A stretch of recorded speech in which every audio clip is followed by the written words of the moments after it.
What do you mean? Emmett didn't have time to finish. Yes, looking at her without getting an answer to your question, Matthew continued to ask. No, she's certainly sweet, nice, good, but simple. Too no for me, Emmett finally asserted his answer. Then you probably won't mind if I invite her to dinner, Matthew said confidently but quietly. Emmett only smiled back. In the morning, the whole family arrived for the long-awaited discharge. Rose, as always, was dressed up as if for the red carpet. The woman thought that she had impeccable taste, but from the outside, each of her outfits looked extremely ridiculous. Nick liked to joke about it. When our Rose comes out in battle paint, even the dogs in the street stop barking. Dan and Anastasia entered the room. At the request of relatives, Rose had already heard a lot about Alice and met her negatively, tuning her out, which the girl noticed immediately after long words of gratitude and compliments. Grandfather announced that he was expecting the heroes for tomorrow's family dinner. Dan immediately agreed, and Alice wanted to refuse under the pretext of work, but Nick prevented, saying that necessarily her at Kieran's. And before leaving, he told Alice separately that everything was going great, and he would call in the evening to tell her everything in detail. Matthew noticed his grandfather whispering something to Alice, thought the worst, and was disappointed when he saw the glint in Alice's eyes. Alice was in a hurry to get home tonight. She didn't want to stay in the hospital for some reason. There was a feeling of emptiness inside. Anastasia noticed it at once, for she treated Alice like a daughter and could see it in her face. She stroked her head affectionately and let her go home early. On the way home, the girl had all sorts of thoughts in her head, but most of all she was waiting for a phone call from Nick. The call came late at night, but Alice stayed awake, knowing Nick promised to call. Alice, I have nothing but good news for you, the man began positively. Taking your Sami's apartment is a simple matter. It's already being handled by people, but I would advise you to sell it and move to another neighborhood. I think you can see why he drinks a lot. He's already had multiple visits from the guardianship authorities, which means it won't be hard to take your brother away either. But first, he'll have to be placed in an orphanage. But I promise you, we'll get your custody issue resolved quickly. I'm so grateful. I owe you so much, Alice said, holding back tears of joy. Come on, it's me and our family who owe you. You practically saved my grandson's life, and I'm just helping justice prevail. And don't tell me that it's just your job, Nick added ahead of the girl. Alice didn't know what to say. Laughing and crying at the same time, only quietly repeated, Thank you. I've looked at a few apartments in the hospital district. Tomorrow we'll go to look at them. If we like something, we'll take it, Nick said cheerfully. What apartment? Why, Alice was surprised. Alice, don't worry, but it would be safer for you and your brother. You see, the matter of your apartment is going to take a long time. It'll take a long time to prove that Sammy fraudulently became the landlord, until we can prove that you're the rightful owners. It's going to take a long time, and we want your brother with you as soon as possible. The girl remained silent. But by the time Sammy's father's rights are terminated, you should have your own place to claim custody, as I suppose, if he has no doubts that you are not involved in the case with the apartment, then he will not claim for his son. After all, he fought for him only for the apartment. That's why I suggest that you buy an apartment in another neighborhood, as if you bought it yourself, said the man. Nick, for me to buy an apartment is an unattainable goal, at least not right now. And I hasten to tell you that I don't accept such gifts either, Alice said confidently. The man laughed and answered hastily. I should have anticipated your reaction. No gifts. We're selling your old apartment, so you can consider it a trade. You can turn on the pride, but it's not worth it here. You're just wasting time you could be spending with your brother. After a long silence, Alice cut it short. You're right. Good. I'll see you tomorrow, then. A man will pick you up in the morning, and after saying good night, Nick hung up the phone. Alice hardly managed to sleep, going over in her head all the thoughts and words of Nick. Despite the short sleep, she woke up alert and began to prepare for the trip. After all, life in her own apartment together with her brother seemed to her a distant dream. When the girl came out, Matthew was waiting for her, opening the car door. Hi, how are you doing? The guy tried to make a cheerful conversation. Hi, I'm fine. How was your drive? How's Emmett feeling? Alice asked. She's fine. She can't wait to get back to normal, Matthew said with a laugh. It's a party. Alice laughed. How well do you know Emmett? Laughing, Matthew said in reply. As soon as they entered the first apartment, Alice had no doubt that this was the one she would choose, but at Matthew's insistence they went to see the next one. But the girl didn't change her initial decision, so we settled on the first one. Congratulations on your purchase, Mom. When to expect an invitation to the housewarming party? Asked her boyfriend. Thank you. As soon as I solve all the problems, I'll invite you and your brother, of course, Alice said, shining with happiness. Yes, you can't go without your brother, Matthew sighed. Here we are. We're expecting you for dinner tonight. I hope you haven't forgotten. Oh, I'm glad you reminded me, Nick. What do you like for tea? The girl asked. Oh, come on, you're a guest. You'll get tea and more. I'll make up my own mind before tonight.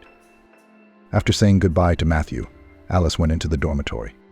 She had to choose an outfit, but her closet was empty. Then she thought it was a bad idea to ask JC for an outfit for the evening. But when she was denied, she continued rummaging through her closet and settled on a black dress. Alice went to the kitchen because she hadn't eaten anything all day. At the appointed time, a cab came to pick her up. Sammy and Rose greeted the guests at the entrance as Alice entered. Rose gave the girl a look of surprise at her outfit, but Alice tried not to show that she was embarrassed and walked into the hall. The dress, however, was plain, but she told herself that as soon as she found her Sammy to buy new outfits, she would look like a lady of the house. Nick was most pleased with the guest. Affectionately hugging the girl, he invited her to the table. Waiting until everyone was seated, the man began. "Good evening, everyone. Dear guests, I'm very glad you could come, perhaps even putting aside your business. Tonight's dinner is in honor of my grandson's 2nd birthday. Emmett, he asked his grandson to stand up. I really hope you have learned your lesson from this situation and will take care of yourself from now on." Kissing his grandson on the forehead, he continued. "Today we have a visit from the main characters of that ill-fated evening, the people who brought my much-loved grandson back to life, Dan and Alice. I will never tire of thanking you. The doors of my home will always be open to you. I raise this glass to you. Good health to you."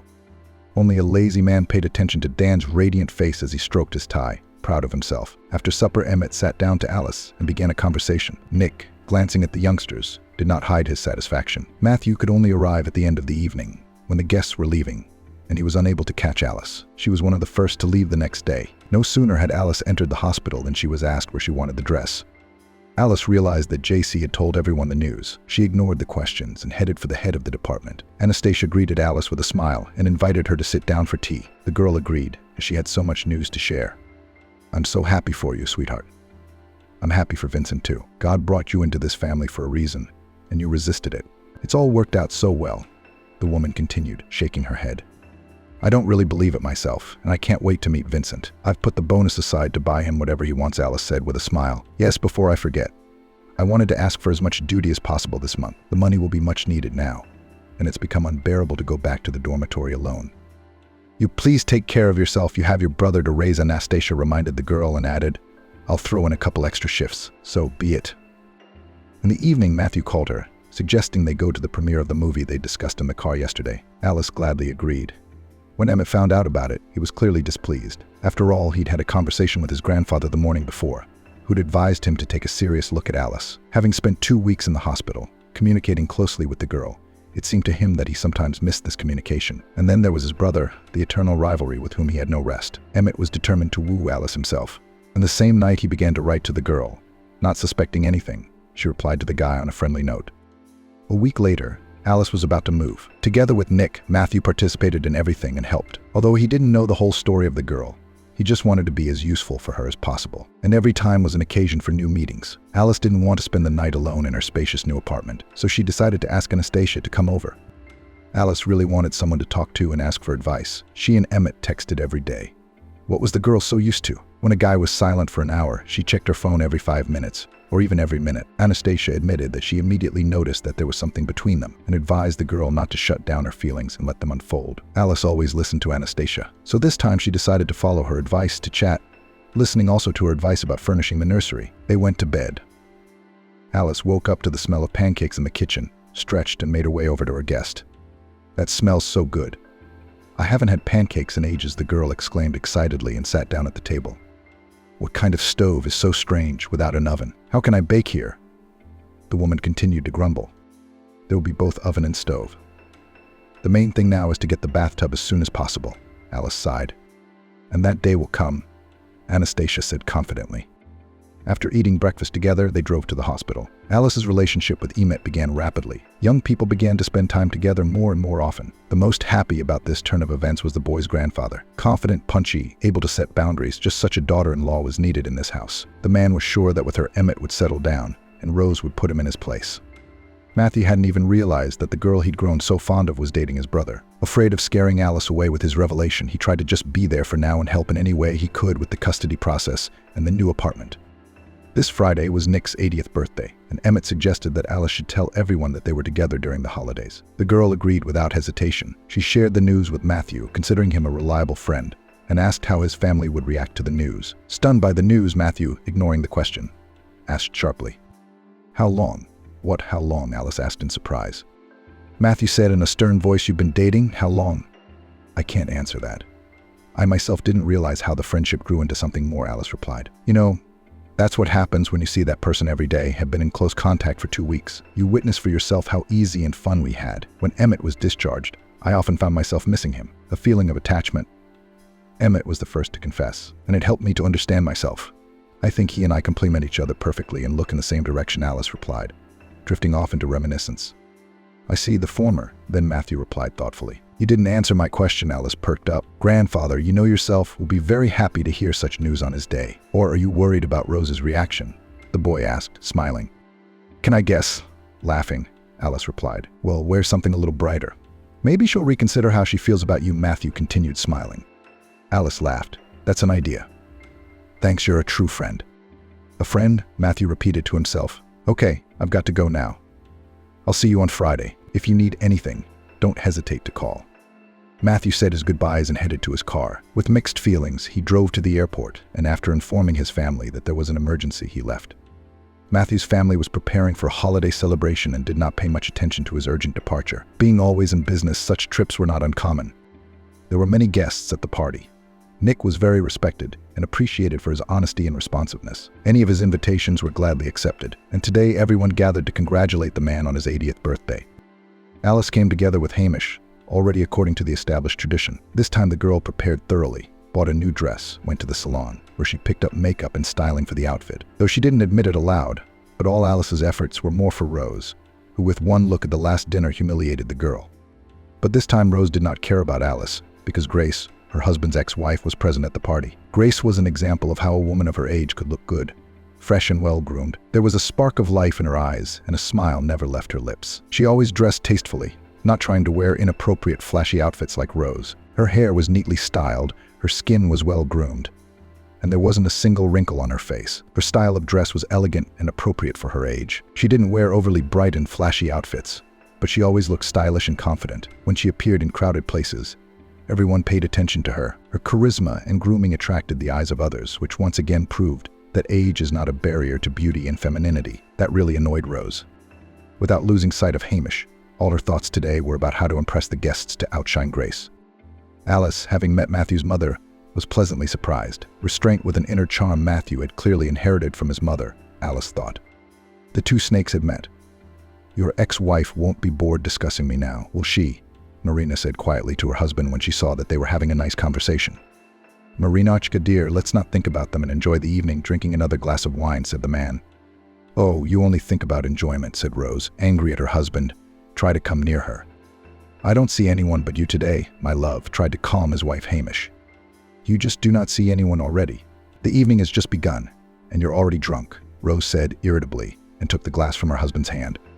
The unexpected guest at tonight's party was Matthew, who had said earlier that he wouldn't be able to attend because of his work. Besides, he came not alone, but in the company of a girl of extraordinary beauty. Dark skin, big expressive eyes, and a charming smile. A girl with this appearance could not go unnoticed. The couple immediately approached Nick and congratulated the Jubilee. Thank you, dear grandson. I am very glad that you were able to come after all. Who is your companion? The man asked, looking at the girl. I could not miss such an event, not every year, and not everyone can turn 80. I wish you many years of good health. And this is Jimmy, my fiancé, Matthew replied. Fiancé, what did we miss? Nick rejoiced. After all the congratulations, toasts, and jokes, the Jubilee got up from his seat to thank everyone present. And may we gather next time in the same company, but at the wedding of my dear eldest grandson. Matthew, I congratulate you once again and wish you happiness with your chosen one. A bride has appeared at once, Emmett said out loud. We won't make any big announcements about the wedding yet, but I have news for you too. Alice and I are going out. Yes, she's the girl who not only saved my life but also won my heart. So there is no telling whose wedding will be first, Emmett said, smiling, as if in a joking way. Alice stood completely lost, not knowing which news to be more surprised by. The most joyous person at this evening was the Jubilee, and every news was a real happiness for him. Hugging his youngest grandson and Alice, Nick sat down at the table again. Gathering her thoughts, Alice approached Matthew to congratulate him personally. Such a surprise. Alice looked at the girl and held out her hand. I'm Alice. Jimmy reluctantly answered the girl and took Matthew's hand, looking carefully at Alice's reaction. Well, congratulations to you. You two look great. Have you set a date for the wedding yet? Alice asked, trying to be calm. It's too early to talk about it, Matthew said sharply, wanting to change the subject. But after hours of waiting, the judge finally made a decision. The girl noticed with horror that the decision was not quite positive for her. The decision of the court was as follows. Alice would be the official guardian of her brother, and he would live with her. But Sami, being the legal father, would be allowed to see his son twice a week. Turning to Matthew, Alice cried, after all these years of waiting. No, this was not the decision she had expected. Hugging the girl, not quite knowing what to say in such cases, Matthew said quietly, "Let's go to my brother's," wiping away her tears.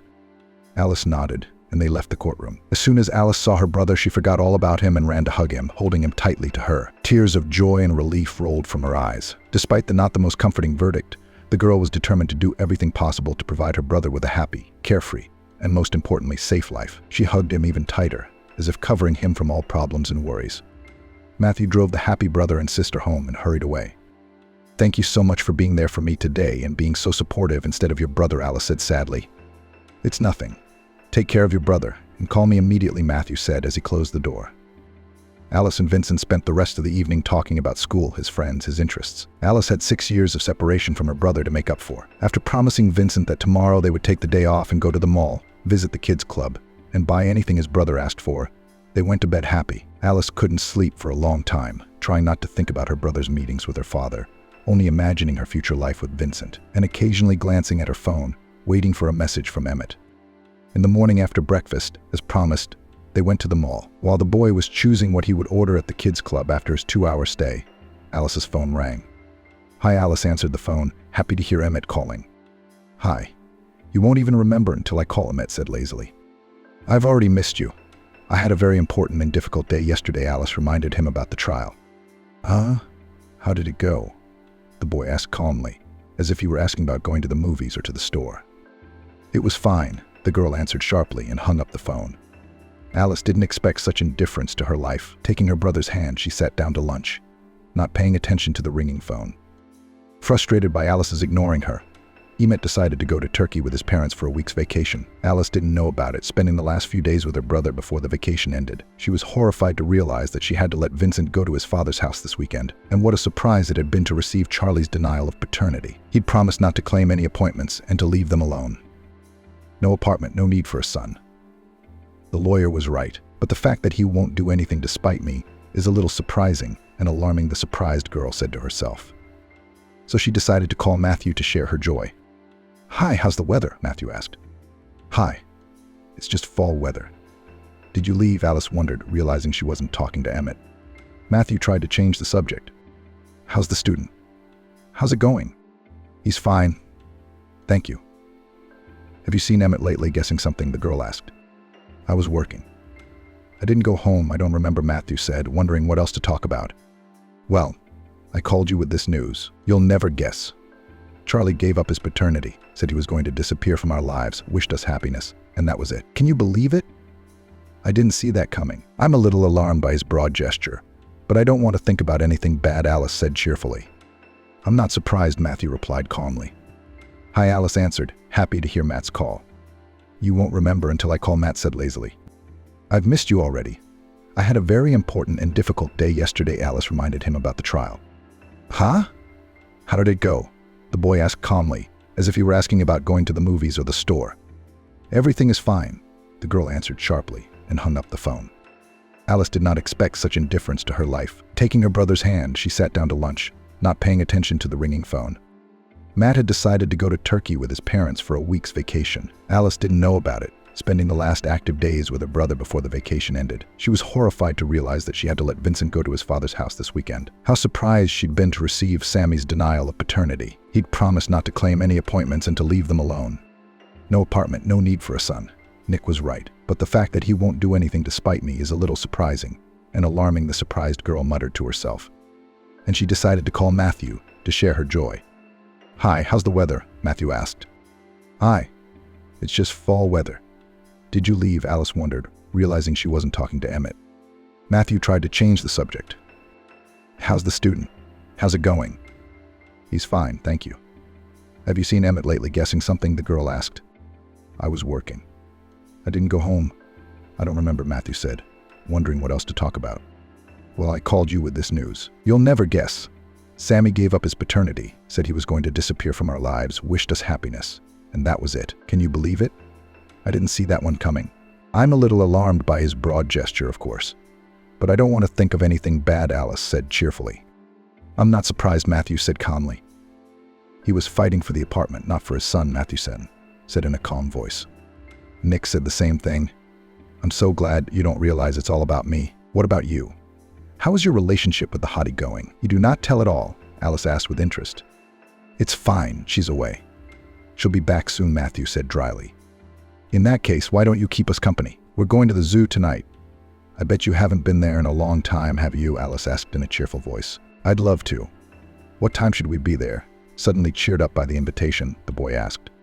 Could you come right now? Said Alice and started to get ready. Okay, I'll be there in 30 minutes, Matthew said hurriedly. Vincent, do you mind if Uncle Matthew joins us? Alice said to her brother. Uncle Matthew is great, and he can count fast, Vincent said naively. I agree, he's great, Alice said quietly, sighing. Not 20 minutes later, Matthew was at the door. That's speed, Elizabeth greeted him with a laugh. Come on in, we're not ready yet. Yay, Uncle Matthew. The boy ran up to hug Matthew. A little embarrassed, Matthew hugged and lifted the boy into his arms. What animals have you never seen before? Matthew began to talk to Vincent. And Vincent began to list them enthusiastically, repeating himself often. We haven't forgotten any. If you've listed them all, let's go, Alice said excitedly. Let's go feed the cheetah, shouted the boy. I'm afraid we won't be able to feed the cheetah, Matthew said quietly and headed for the car. As much as a 7-year-old boy, Matthew and Alice were amazed to see the huge number of animals, birds and reptiles. Matt's childhood had not been as tragic as Alice's, but he hadn't had family trips to such places. His parents were from different planets and never lived peacefully. As he grew older, he realized more and more clearly that Rose was perfect for his father. After a long walk through the zoo, the merry group went to the nearest cafe for lunch. Next time, we'll go to Disneyland, Vincent suggested confidently. Hi. Alice answered Matt's call. Yeah, we will. We'll go to tomorrow, Alice laughed. We could go to Disney. Why not? Matthew said calmly in his usual manner. Yay. There are lots of slides there, the boy said happily. It was already dark when they got home, and after saying goodbye to Matthew, Alice and her brother got ready for bed. If all vacations are this happy, I'm ready for tomorrow's work day in anticipation of the next vacation, Alice muttered to herself as she said goodbye to her first vacation. After seeing Vincent off to school in the morning, Alice drove to the hospital. She was greeted warmly by the staff, except for JC, who now stopped saying hello. Anastasia, of course, was especially warm. In the office, which Alice spent more than an hour telling all the news. How did Emmett agree to keep you here because of Vincent without guessing anything? The woman asked. That's the second time I've heard that. Alice decided to find out where Emmett was. Where was he supposed to take me? She asked in a frustrated but confident voice. The woman, confused, started to make up theories, but Alice stopped her. Anastasia, please tell me what you know. It's important. I'm going to find out anyway. And it would be nice if I heard it from you, Alice asked quietly. I don't know how true it is, but I heard from Nick that he went to Turkey with his parents. Some business, I guess. Otherwise, he wouldn't have left without telling you, Anastasia suggested, trying not to upset the girl. He and I are in a fight, and he hasn't called or written since that day. It's all for the best. So it must be she sighed. I'll go through the wards, check on the patients. Not to talk. On my first day I arrived. Go on, sweetheart, you must have missed me. Anastasia sent her away without asking about the fight, so as not to upset her further. Very much, the girl said confidently and left the supervisor's office. The week at work flew by quickly, and the weekend came. Vincent had a cold, so Alice decided to spend the day at home. She made Vincent some hot chicken broth, boiled some compote, and sent his favorite brother off. It was only towards evening that she noticed the missed calls from Emmett and decided to write to him. Have you arrived? And then the call came. Alice decided it was best to pick up, exchanging a couple of duty phrases. Alice said they needed to talk. Emmett wanted to schedule a meeting in a cafe, but, hearing the refusal due to the fact that his brother was sick, the guy, a little annoyed, agreed to come himself. Arriving at the girl's place, instead of explanations, the guy immediately started with the clarification of relations, charging Alice with the lack of initiative on her part. I had a hard week, preparing for the trial, the most important event in my life, the decision of which I have been waiting for all 6 years. Where have you been? Sleeping, eating, walking? Where? Turkey. I flew out. Good for you. It was the right thing to do, but only for yourself. No call, no text. I'm guessing you didn't even remember. Or was it just that you didn't care enough to care about anything that was important to me? Even now, you haven't even asked where your brother is. You just don't care. And you have the nerve to ask me to take the initiative. I can't believe I had to write to you during the trial about how wonderful you are, And how lucky I am that you chose me, Alice said in a raised voice, not letting the guy get a word in edgewise. Hearing his sister's loud voice, Vincent left the room and asked fearfully, "What happened? Did someone hurt you?" "Let's not do this in front of the baby," Emmett squeezed out. "Let's break up," Alice said confidently. And they walked him out, calming Vincent down. They went to bed. Alice couldn't sleep, of course, in the back of her mind, waiting for a message of apology, or at least some explanation from Emmett, so that the wait would not be so tedious. She began to write a letter to Matthew. After telling him about what had happened, corresponded with the guy. The girl never noticed how the morning came. Before lunch, having spent the afternoon at home, Vincent asked to buy him shawarma, which was cooked in a stall near the former apartment. She tried to avoid the neighborhood, but she couldn't refuse her sick brother. After reaching the stall, she bought the promised shawarma and returned to the bus stop. "And you had the nerve to show up, whore," shouted a familiar voice. Turning around, Alice saw Sami heading toward the apartment. "What are you doing here?" the girl asked angrily. "What do you mean? I live here," Sami replied in a drunken voice. "How do you live here?" "Why?" Alice asked in surprise, almost shouting. "Why are you yelling? People are watching. It's uncomfortable," he tried to calm his daughter. "Is it uncomfortable to be drunk?" Alice asked contemptuously. "Why the hell are you living in Mom's apartment? Answer me," demanded the girl. "It hasn't been my mom's for a long time. Remember her grandfather, who bequeathed the apartment to her," Sami replied with a laugh. "It's legally mine now." "How did that happen?"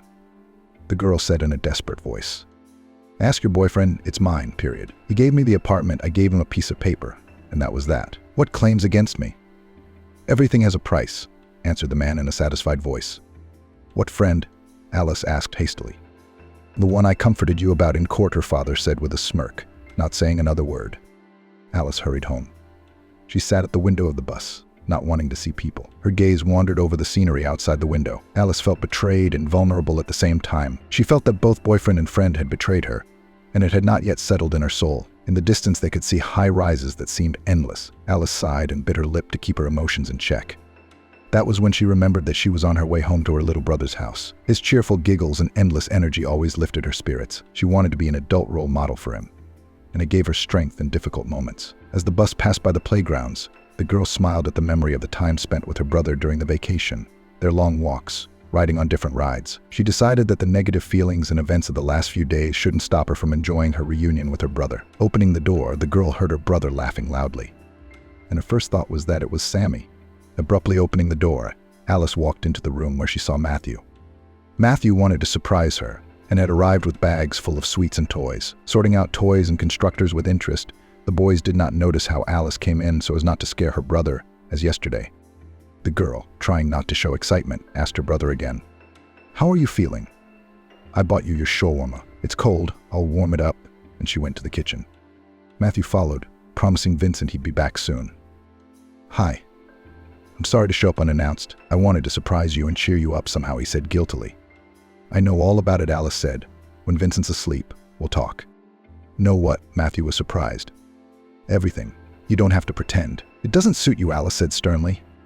Vincent left the room at that moment, not waiting for Matthew to return. He sat down at the table and ate the shawarma with gusto, talking excitedly about the time he'd spent with Matthew while his sister had been away. "If you're full, it's time to go to bed. You need more rest," Alice said affectionately, looking at her brother. "Can I go with Uncle Matthew? He promised to tell me about the blue whale veil," Vincent asked hopefully. Alice looked at Matthew disapprovingly, but she didn't go against her brother's wishes. "All right, the blue whale story. Go," she agreed and began to clear the table. "Thank you for a delicious dinner." Matthew took Vincent's hand as he thanked Alice, and they went into his room. It didn't take long to tuck him in. Vincent fell asleep before he could hear the whale story. Matthew opened the door quietly and stepped out. "So what do you know?" "Tell me," he asked in a calm voice. "About the apartment," Alice answered sharply.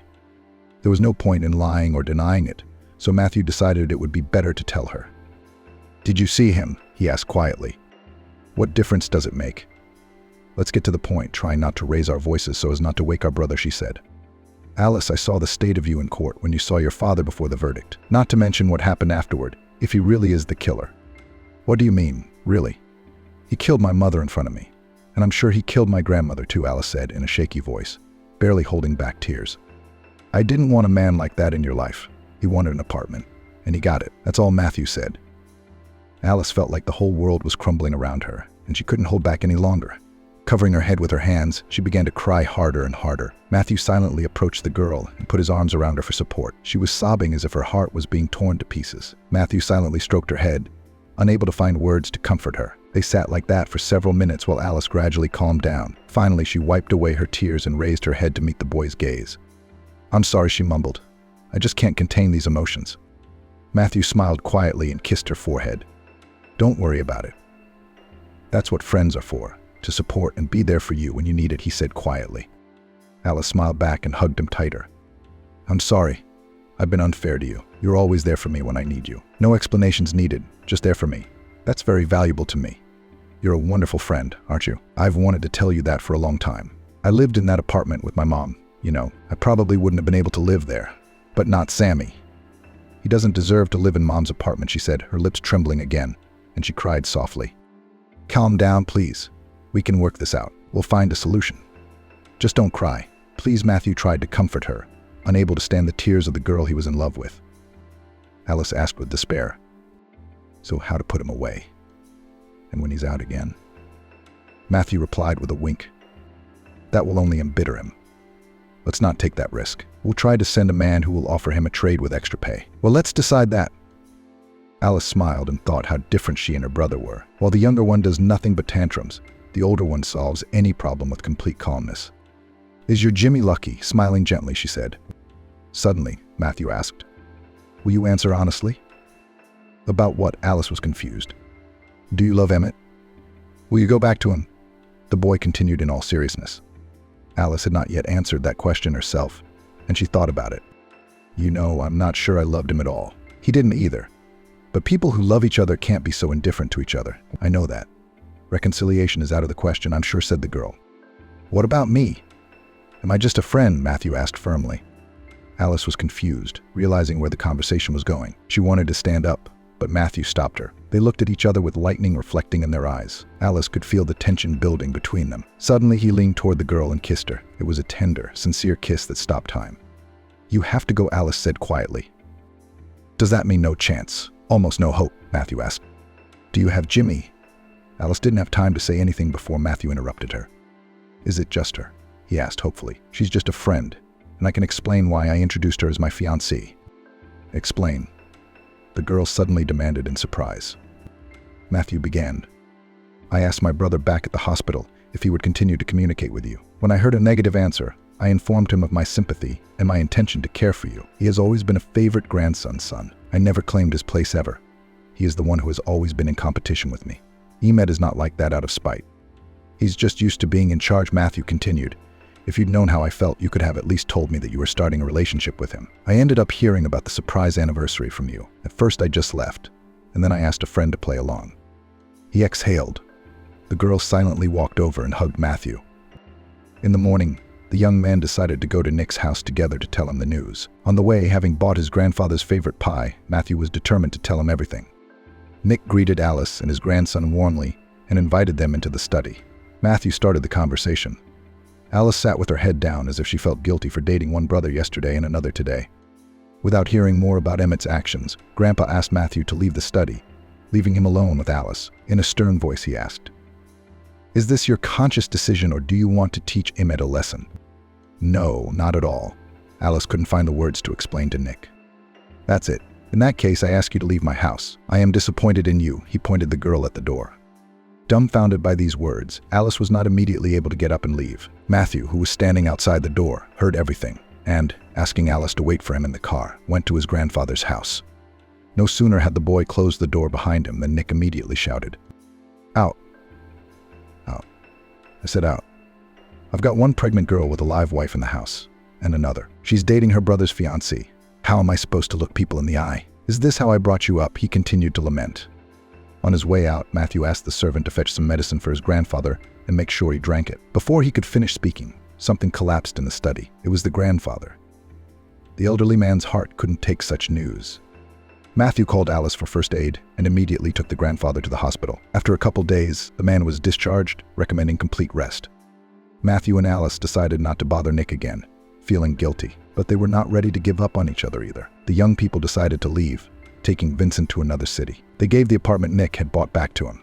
They got his mother's apartment exchanged so that Sami no longer lived there. They moved to another city where they started their life with a clean slate, without the lavish celebrations.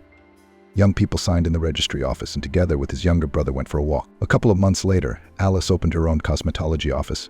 It was her longtime dream. Vincent was enrolled in the local school and they led a quiet but fun life. The only thing that bothered them was their relationship with their family. Apart from Grace, Matthew's mom, no one else had spoken to them since that day. When Alice saw 2 stripes on the test, their life with Matthew became brighter. Alice believed that when she arrived with her great-grandson or great-granddaughter, Nick would mellow out, and the rest of the family didn't care much about her, and neither did Matthew. A few days before her grandfather's 81st birthday, Alice persuaded her husband to go and break the news to him. Matthew agreed, and so as not to spoil the celebration with a negative reaction, they decided to go in advance rather than on his birthday. Kyle and Rose couldn't make it. Emmett had been living on 2 countries for the past year, and was now in Turkey. Knowing Nick's love for Grace, Matthew decided to send his mom to his grandfather beforehand. Grace, in her usual manner, softly but persuasively began the conversation, and, seeing how the expression on her former father-in-law's face was changing, she added at the end, "The eldest grandson will soon give you a great-grandson. I think now is the time to forgive each other." Nick stood up abruptly, his eyes filled with tears. "Just don't worry. You can't worry. Can I get you some water?" Grace asked worriedly. "No, it's all right. It's just fine," the man smiled. "I want to go to the Young family." "You don't have to go anywhere. They're already here," Grace said and called her son to come over. This meeting was long awaited not only for Matthew, but also for Alice. She knew how much it meant to her husband. "Now we can give birth in peace and breathe out," Alice said happily. Everyone laughed and sat down at the table. Alice turned off the alarm clock and began to slowly awaken from sleep. She stretched in bed and glanced at the clock. It was already time to get up. She had hospital duty today. Alice was a nurse, and despite her age, she was excellent at her job. Anastasia, the head of the ward, always praised and encouraged the young nurse, and she was the first one to call her for help. Alice loved her job. She liked being useful to people, sometimes even saving them. The only thing was that it was hard for her to see people suffering, even though she was a nurse with experience, and they said that in a year she would take it easy. But Alice hadn't been able to do that yet. However, she always tried to be strong and keeping her cool, to support her patients and give them first aid. Anastasia always said, "As soon as our fragile, delicate Alice picks up a bandage, she immediately awakens a brave, courageous warrior for human life." While Alice was getting ready, she thought back to her previous tours of duty, the incidents she had seen. Sometimes they were happy moments when patients recovered. Sometimes they were hard when she had to make difficult decisions. Approaching the hospital, Alice immediately felt at home. She knew every corner of the place, every doctor, every patient. She was a professional and loved her job.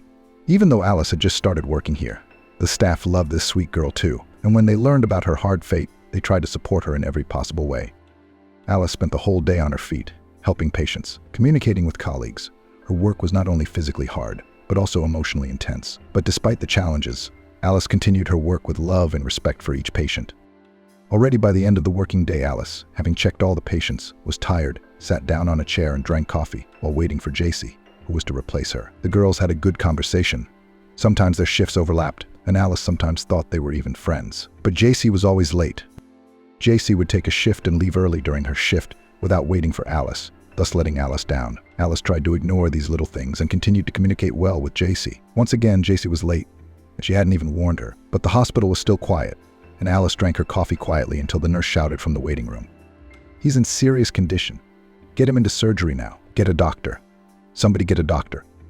Alice immediately ran toward the office of the doctor on duty and ran with him to the operating room. The young guy with the stab wound was in critical condition, having lost a lot of blood on the way to the hospital. Amid the fussing and shouting of doctors, the clanging of medical equipment, Alice, focused on the patient, worked coherently and professionally, paying special attention to every detail. Since the guy was brought in on a shift change, Alice did almost all the work alone with the doctor, and only when the guy was taken away on a gurney, Alice collapsed on the couch without strength. She regained consciousness when the doctor arrived. "I want to thank and recognize the importance and passion of the young nurse. I haven't seen you before. You may be new to us, but I must point out that you have not made a mistake in choosing your profession. It's your calling. You're very good. I'll be sure to go up to the chief of medicine in the morning and get you a bonus." "I was only doing my job," Alice replied tiredly and a little embarrassed. "And you're modest too." Well, with a smile, the doctor left. When Alice came out of the operating room, she met JC. They brought in a new patient. "He's pretty heavy." Alice had no sooner finished than JC interrupted her. "I know," she said irritably. "I won't be able to sleep all night." She resented it. Instead of thanking her friend, JC went into the kitchen. Alice decided to go home without saying goodbye. When she got home, she lay down on the couch and fell asleep before she could even undress. The alarm clock rang too early. It turned out that only yesterday she barely put her head on the pillow and already get up again. The young nurse Alice opened her eyes and stretched, trying to chase the sleep away and get up from the couch. It was going to be a busy day at work ahead. Evening duty left her no chance to rest. She took a quick shower, made breakfast and a strong coffee to clean herself up. Today she had a flurry of responsibilities to deal with at work, but she knew that without proper rest and energy it would be very difficult. On her way to work, she thought about the day ahead of her, trying to prepare herself for what awaited her. On top of all the patients and the many procedures that needed to be done, the girl was most concerned about the condition of the injured guy from yesterday. Hoping that good news awaited her, she hurried to work. Entering the hospital, the first person Alice saw was John Smith, the head doctor.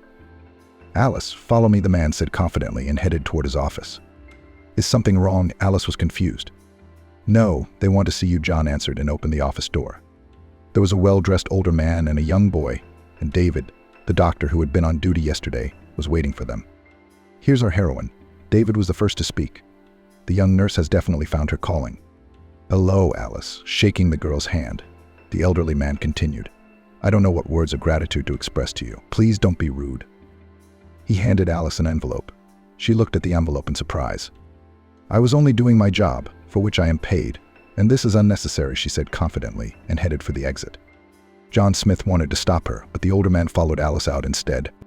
"I beg your pardon. You must have misunderstood me. I didn't mean to offend you in any way," he said softly. "I apologize again, but I was told that you saved my grandson yesterday. Even though you call it a job, please don't devalue your labor. If you won't accept the envelope, then please tell me what I can do for you." "Nothing. I have patients waiting for me." "Sorry," Alice said and hurried away. "Alice," Nick called out to her. "Still, please take my business card. I will be very glad to show my gratitude." Taking the card, Alice headed for the elevator. After making sure that yesterday's victim was all right, the young nurse went to the other patients. She met JC in the hallway, smiled and said hello, but it was as if the girl didn't notice Alice in the empty hallway and walked past. "I guess I didn't get enough sleep. Ha." Alice mentally excused her friend and went to the wards. Having finished their rounds with Anastasia, the ward manager, they did not find yesterday's victim among the patients. When they had finished, Anastasia asked Alice to go with her to the 5th floor, where the paid wards were located. The girl had already realized that that was where their special patient lay. "Hey, be careful, girl. This guy has powerful relatives. They chose you to be his personal nurse. Lucky. I think you could use the extra income," Anastasia said to Alice with an affectionate smile. "I didn't sign up for this." The young nurse was indignant. "You know how I feel about that sort of thing." "Come on, honey, why are you reacting like that? What kind of bribes are we talking about? People have the opportunity and desire to show their gratitude to the nurse who was not confused yesterday and did a great job." Dan didn't question it and accepted the envelope of gratitude. Anastasia tried to convince Alice. "All patients are equal to me. I'm not going to give anyone more time than they need. Let him hire a nurse or a personal nurse if he can," Alice said and stopped, not wanting to enter the room. "Alice, don't be stubborn. Think of your brother. Think of yourself. After seeing how bravely you handled yesterday's situation, people want you to keep looking out for this guy." "For what exactly?" "Deservedly. They'll thank you financially. Plus, if you let them, I think they can help you with your problems. You don't want to miss out on an opportunity like this." Anastasia tried to convince Alice to come in. Alice went into the room with her. The boy was asleep, and sitting next to him was the young man the girl had seen an hour ago in Kieran's office. The boy stood up abruptly and said hello. "Hello again," said Matthew, smiling. "I, Emmett's brother, decided to wait until he was asleep and talk to you." "Hello, hello," Anastasia said cheerfully. "Dan's the attending. I just came by to show Alice to her room. If you have any questions, feel free to contact her." "Aha, got it. Nice to meet you. I'm Matthew, Emmett's older brother," and he held out his hand to Alice. A little confused, she shook his hand. Anastasia, having talked a little with Matthew about the treatment and further stay in the hospital, headed with Alice behind him. "Smart. You'd better not cross her today," she said with a laugh. "What happened?" "We met this morning, but she walked right past me like she couldn't see or hear me," Alice asked in surprise. "Yesterday, when the boy was brought in, she was supposed to have started her shift. And when did those rich people arrive?" Kieran had called Dan and JC, who were on duty, at their request. More importantly, she kept quiet and smiled until Dan said JC wasn't there. "You were." Not only was she left without a bonus, but she was reprimanded by the head doctor for being late. "Good thing he doesn't know how often that happens. I told you to put the girl in her place by changing laughter into anger," Anastasia said. It's not hard for me to stay an extra half hour. No one's waiting for me at home anyway, Alice said sadly in thought. Every night when she returned to the empty room of the old dormitory, Alice tried to go to sleep as soon as possible so that she wouldn't have to think about it, and she went on duty as often as she could. After all, money was essential.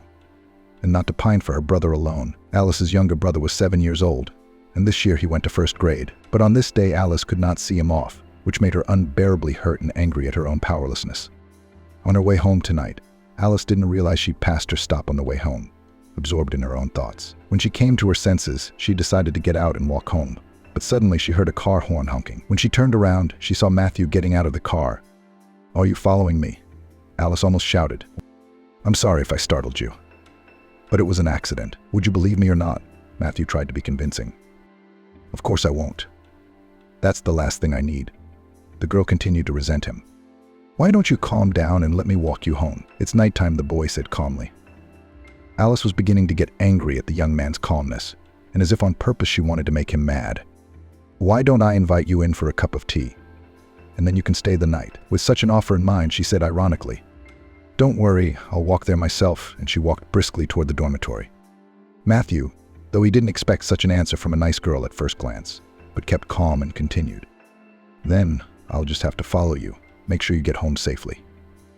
"I think I understand why your brother got hurt last night," Alice said ironically. "Why did he?" the young man asked, laughing. "I suppose he tracked the girl down, tried to force her out. I wish I carried pepper spray," Alice said before he could finish. "Let's not be ironic. I really just happened to be here, and I often offer strangers rides," Matthew continued. I do. But you don't offer them rides, you force them. It's not the same thing," Alice continued sarcastically. When they reached the dormitory, Alice turned around and added, "Well, that's it. Without my consent, they've seen me off. You can breathe a sigh of relief. Yes, people live here, too," she added, seeing the change in Matthew's gaze. "I'm not inviting you for a cup of tea. I'm afraid your delicate nature won't stand a second shock." "Oh, come on. A house is just like a house. I did not grow up in Moscow," quietly said the guy. "I'm not interested in where you grew up there," Alice replied sharply, and turned around and disappeared behind the door of the dormitory. "Good night and new victims. Soon the 30-second bus will appear at the stop. Don't miss the applicants," Alice shouted as she entered the dormitory. Matthew laughed and for 10 minutes couldn't bring himself to leave. All night Alice couldn't sleep soundly. Her thoughts kept her from relaxing.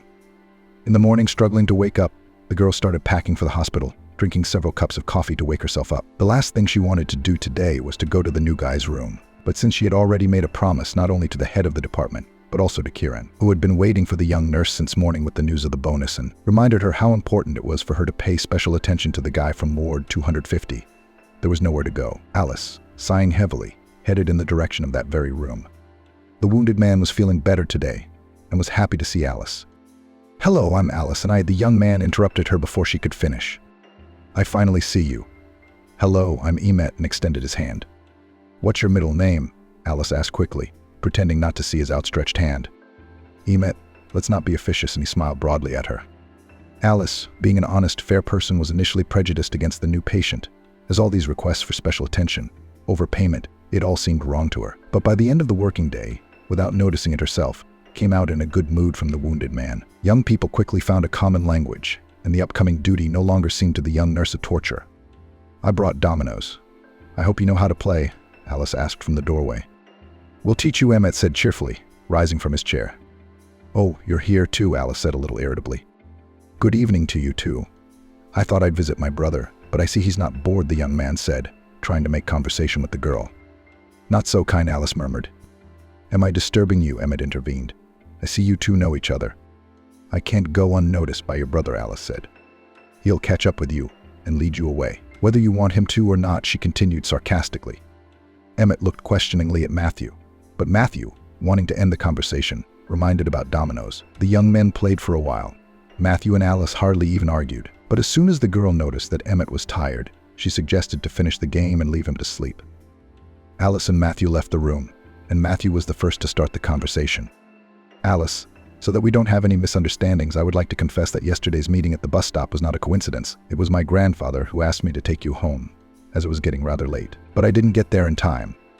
You left too quickly and got on the bus. I decided to follow to make sure you got home safely. Grandfather is very grateful to you. I know you don't take anything from him. You should. Our family just wants to thank you, Matthew nished carefully. It's my job and I get paid for it, and I don't accept envelopes from unknown people, she said confidently. Do you already know each other? Matthew continued, smiling. If you don't mind, I can take you home in the morning. If you don't mind, I'll drive myself. Go home, and without waiting for Matthew's answer, Alice went to her room to sleep. The girl got up when she heard a call from room 12 and made a bandage for the patient. Walking out of the room, Alice met up with Emmett's grandfather. Nick greeted the girl with a smile. Good morning. Nice to meet you. Just been to Emmett's. At this rate, the boy will be going home soon. What's your credit? Of course, the man said cheerfully. He's much better, said Alice, embarrassed. Alice, if I can be of any use to you, I'd be very glad to return the favor. Nick tried to approach the conversation very carefully. You know, perhaps, but not here. We can talk to you somewhere else, the girl said quietly, overcoming her pride. The man visibly perked up and said, Sure, we can go right now. Where do you want to go? Alice asked, turning in her shift. She went to Emmett's grandfather's car, and together they drove to the nearest cafe. In order not to stall while she was determined, the girl immediately began with the essence. I have a younger brother, Timmy, who went to first grade this year, but unfortunately I cannot see him. When he was a year old, he and I went to an orphanage. My mom was killed and my dad was put away. He's the one who... Timmy doesn't remember anything. Luckily, he was just a kid. And for me, of course, this day will never be forgotten. The girl tried to hold back her tears. Grandma took us away that night. I remember her yelling at her son and telling him, You can't confess, we'll think of something. We weren't even allowed to say goodbye to Mom. Here the girl cried, and Nick hugged her and tried to calm her down. The man himself could barely keep from crying. Having calmed down a little, Alice continued, I don't remember falling asleep that night. In the morning I asked my grandmother to buy a chocolate bar, that Timmy wouldn't eat porridge otherwise. She did go to the store, and Timmy and I escaped. I turned my dad in that same day.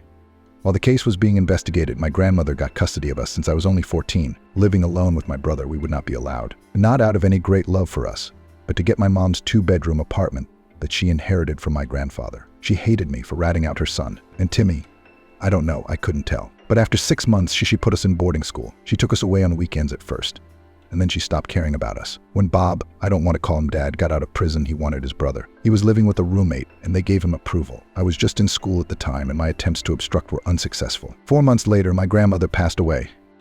The doctor said cardiac arrest, and that was it. Nobody found out anything. One day, his roommate came to my study and made it clear that my grandmother did not die of her own accord. Asphyxiation.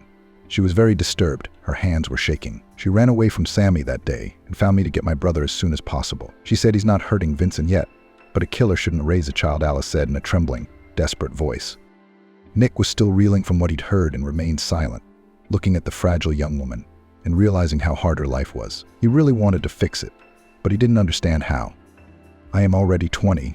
I have a stable job, but the main reason for the rejection is that I don't have a place to live, Alice continued. I don't know how they got the apartment registered, but neither my brother nor I are registered there anymore. My grandmother left the apartment to her son in her will. If you can help me, even just to give me contacts of a good lawyer, it's already good, Alice said hopefully. Granddaughter, honey, we'll work it out. Give me a day, and we will solve everything, said Nick confidently. On the way home, Alice was surprised at how easily she had opened up to a total stranger, whether it was her longing for her brother that had driven her to such a step, or whether last night's well-spent evening with the man's grandchildren had weakened her. But Alice had no regrets. She was sure that she had done the right thing, and she believed that soon everything would change. Nick, being discouraged by what he had heard, forgot that Emmett's parents were due to fly in today, and immediately began to call all the acquaintances who could help the girl in the current situation.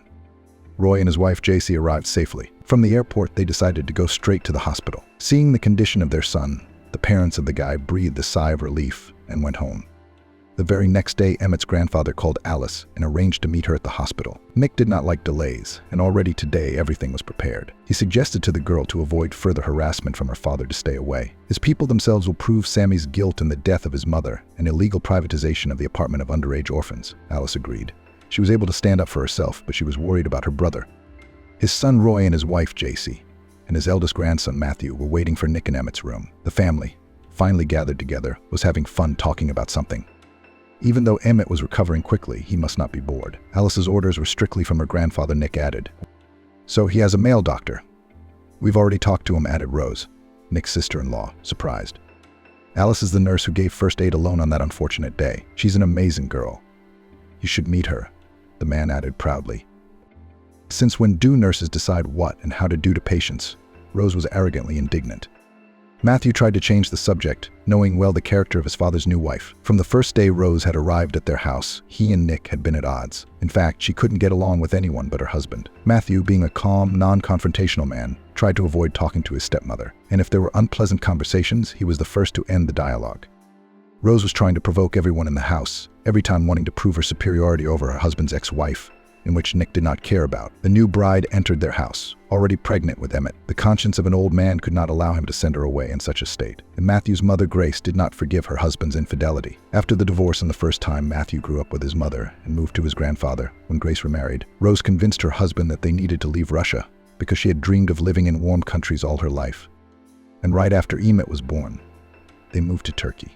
Emmett stayed with his grandfather Nick almost from the first days of life, so Nick had special feelings for his youngest grandson. Roy was his only son, to whom he did not have time to give so much love and warmth, earning him a carefree life, which he now fulfilled in full with his grandson. The man recognized that he had spoiled Emmett too much, who grew up bold, insolent, convinced of his impunity. And that ill-fated evening, being in a tipsy state in the club, began to behave in a boorish manner. Emmett went to all the parties with his friend Kyle, a master of sports and boxing, who had to take the blame for the guy's long tongue. But he wasn't around that night, and Emmett got stabbed. Alice was on duty every other day and stayed late in room 250, joking and talking about everything with Emmett and sometimes with Matthew. The brothers were complete opposites of each other in looks and personality, which made the conversations in their company all the more interesting. Emmett was blonde with green eyes, medium height, a cheerful, carefree guy who liked partying and women and lived for today. And Matthew, a tall brunette with brown eyes, rational, calm, who knew exactly what he wanted in this life and strived for it. In such company, the wait to be reunited with his brother was not so tedious. The 2 weeks flew by. Alice sometimes realized that she would miss this companionship. The night before she was to be discharged, Matthew decided to stay with his brother. When Alice came into the room, the young men were laughing and joking until Joe, the young nurse, was called to the waiting room. "If you have a knife wound, come straight to us." Emmett continued to joke.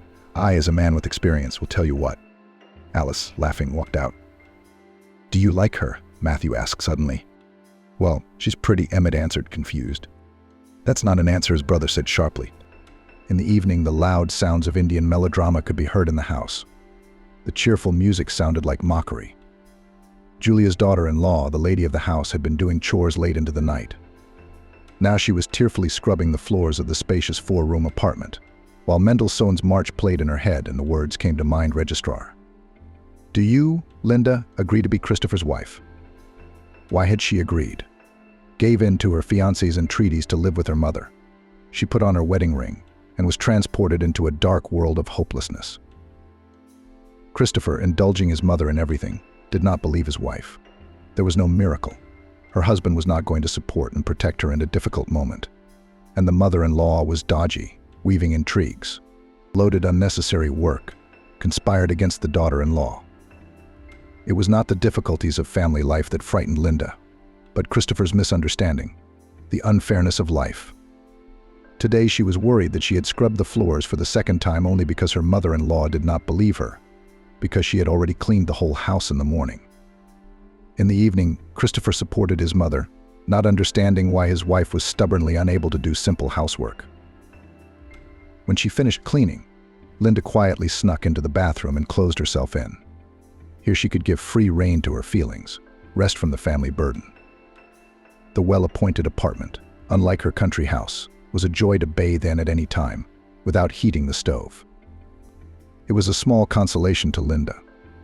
She missed the peacefulness of the village, her yard, the warmth of communication with the villagers. She drew water with a snow-white cap of foam and sank into the tub with pleasure.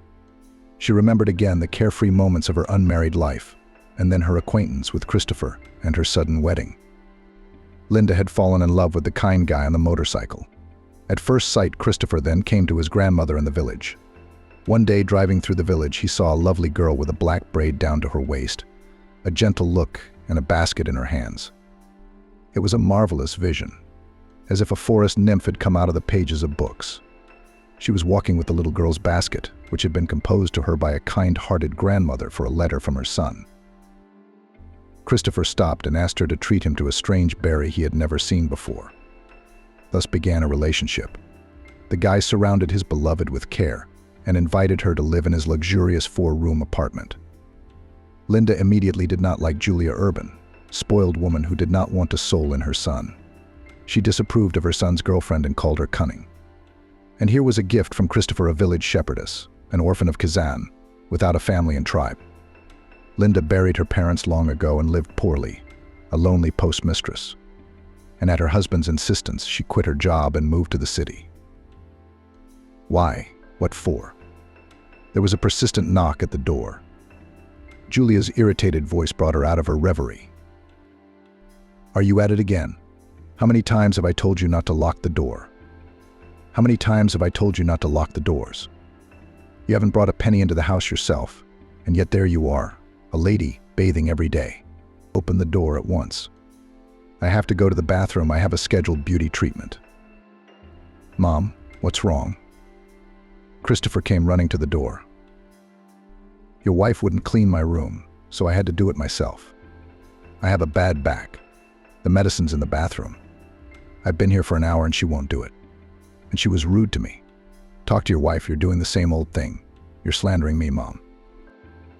Linda opened the door in astonishment, hastily climbing out of the bathroom. "It's been 15 minutes, and I've mopped the floors in every room," she objected.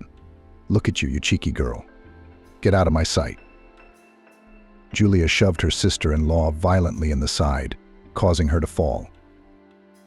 "Linda, stop quarreling with your mother," Christopher said coldly. "Show some respect.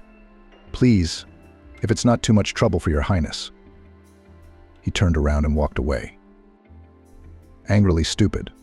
Day after day, her mother-in-law nagged, making up tall tales, complaining about her deteriorating health because of such an ungrateful daughter-in-law. Linda baked pies, cooked French and Italian dishes, studied new recipes, watched blogs on homemaking. Nothing worked.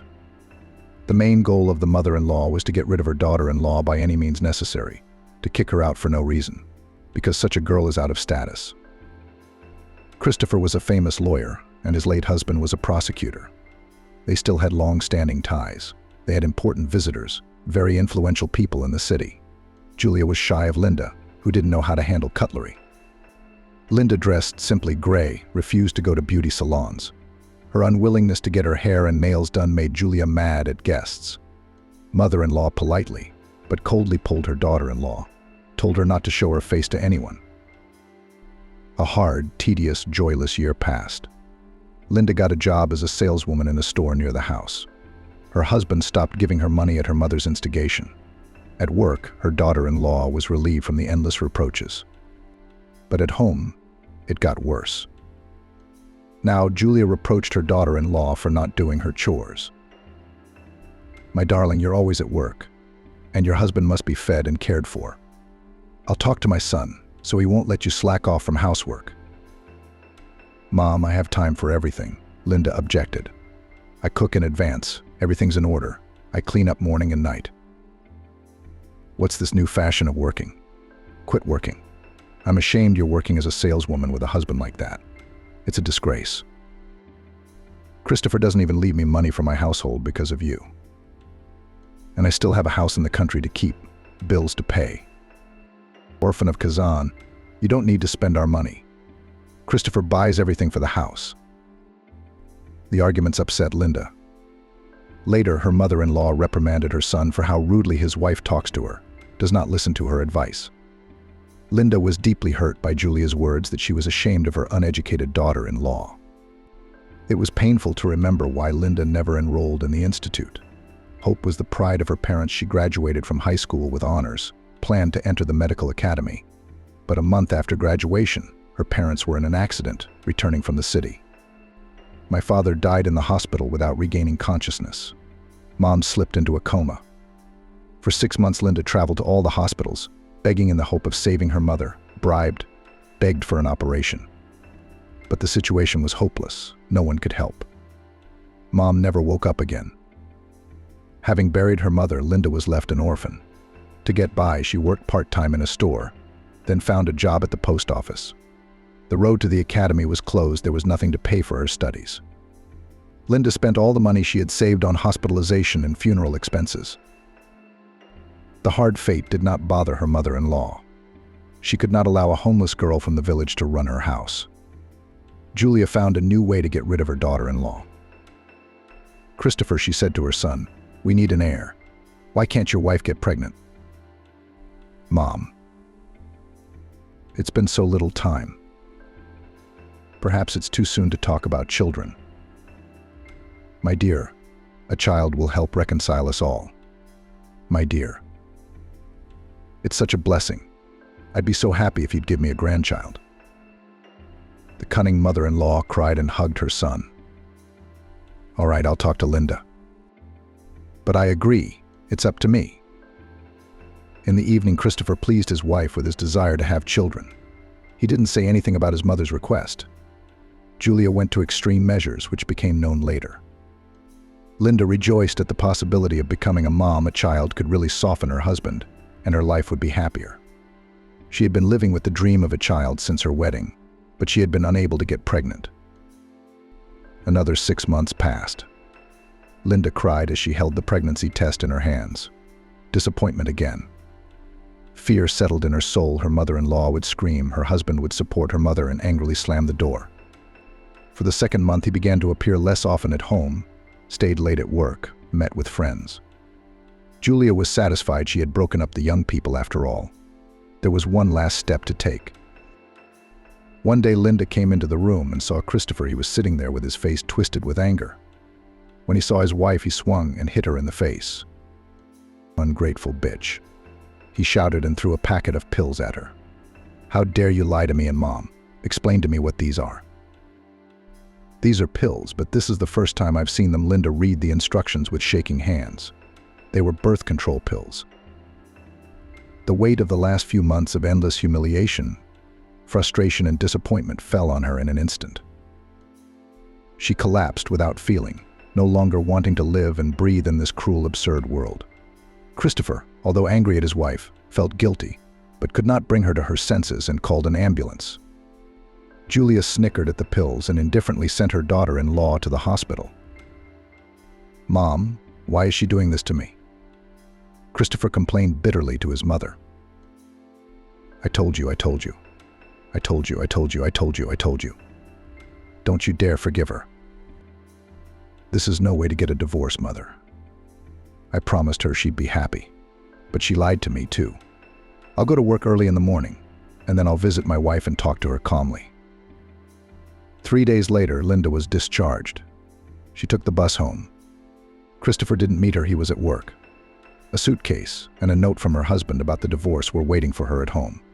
Her mother-in-law was triumphant. She threw Linda out without letting her wait for her husband. She was just a village idiot, and she still is. You shouldn't have messed with all of us. Get out. I can't see you, you snake. You wanted to separate me from my son. It won't happen. Out, out, I said, immediately. So that you don't breathe. The mother-in-law shouted after her, unwilling to stop her anger and triumph at the same time. In the evening, Christopher found out that his wife had left.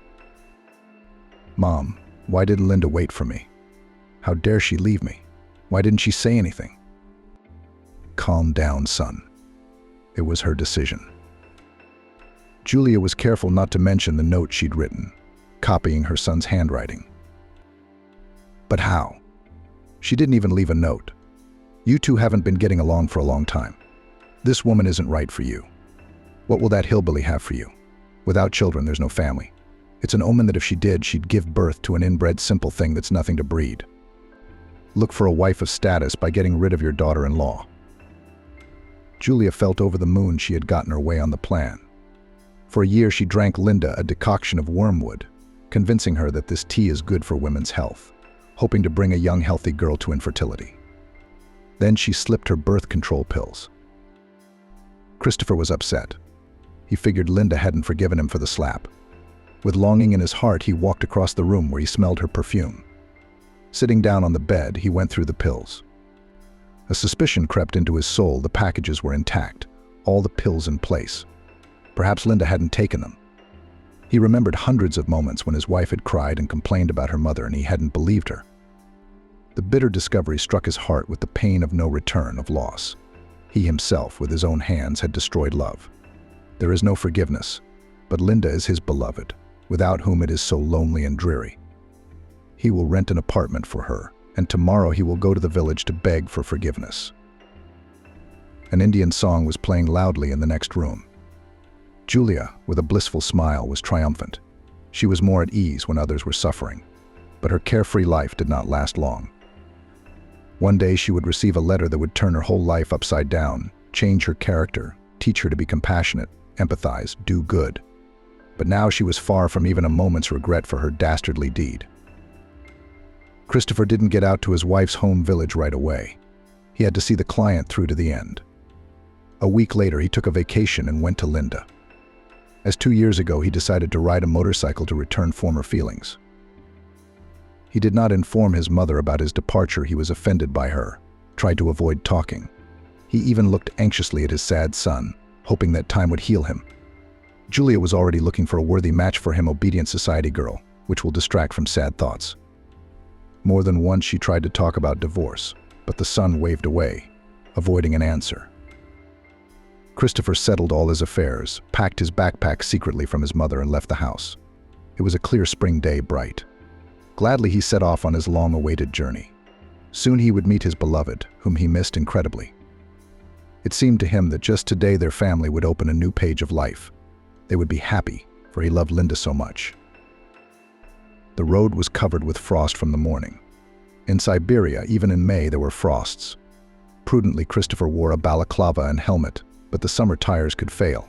But that didn't stop his desire to impress Linda, to revive pleasant memories. The voice of reason was silent as Christopher accelerated, feeling a rush of energy, freedom, and lightness of mind. It was a 2-hour non-stop ride to the village. The road was a country road, not a soul around. After an hour and a half, Christopher carelessly jumped into the oncoming lane. At that time, a tractor appeared from behind the corner. It was too late to stop. He jerked the wheel to the left. The bike rammed into bushes and hit a tree. The brakes didn't work. The wheels skidded. Christopher was thrown from the saddle and rolled down the side of the road. He was unlucky to have a savior. The driver of the tractor was Max, an ex-con who didn't want to be investigated again. He slowed down, hoping to help the motorcyclist. But Christopher showed no signs of life.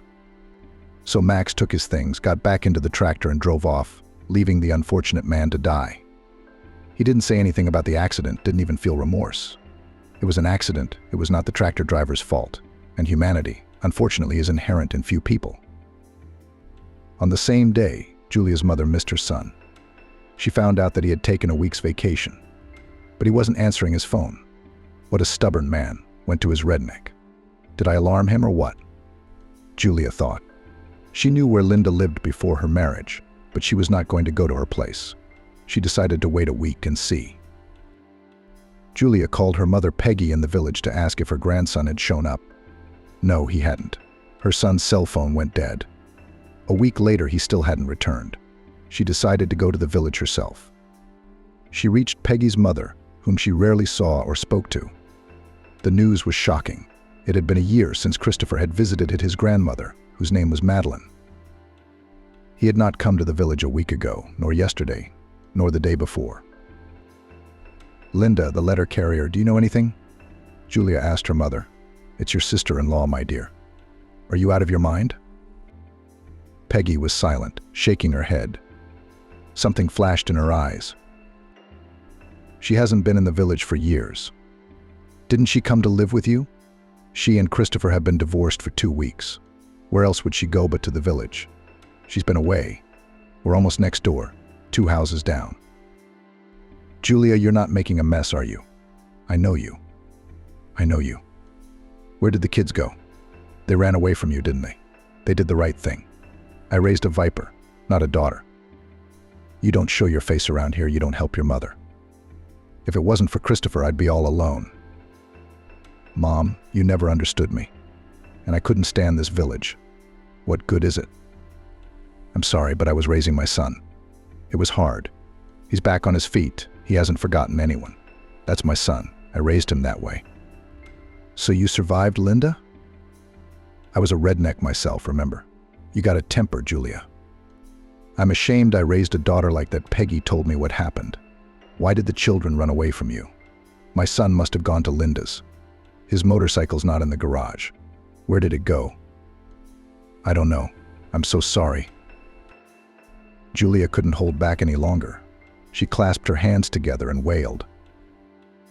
Son, where are you, my darling? It's all my own fault. Let's go together, Peggy. Maybe they're lurking out there living. I'll give you the address. It's no use. I don't go.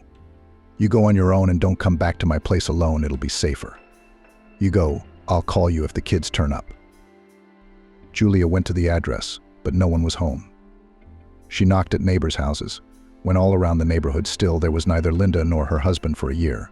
No one came, no one knocked. Julia, by old habit, went to collect information in the village and the store, at the post office, at the club. But it was as if Linda had vanished into thin air. With a heavy heart, she returned to the city. The trail had been broken. Her friends and acquaintances didn't know where her son was. He never showed up for work, never signed his resignation papers. Christopher disappeared without a trace.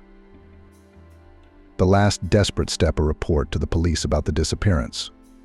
For another year, Julia pounded the thresholds of government agencies, visited her mother in the village. There was no sign of her son. Later, remorse overwhelmed Julia. Nothing could dull the pain of loss. It was impossible to believe in her son's death.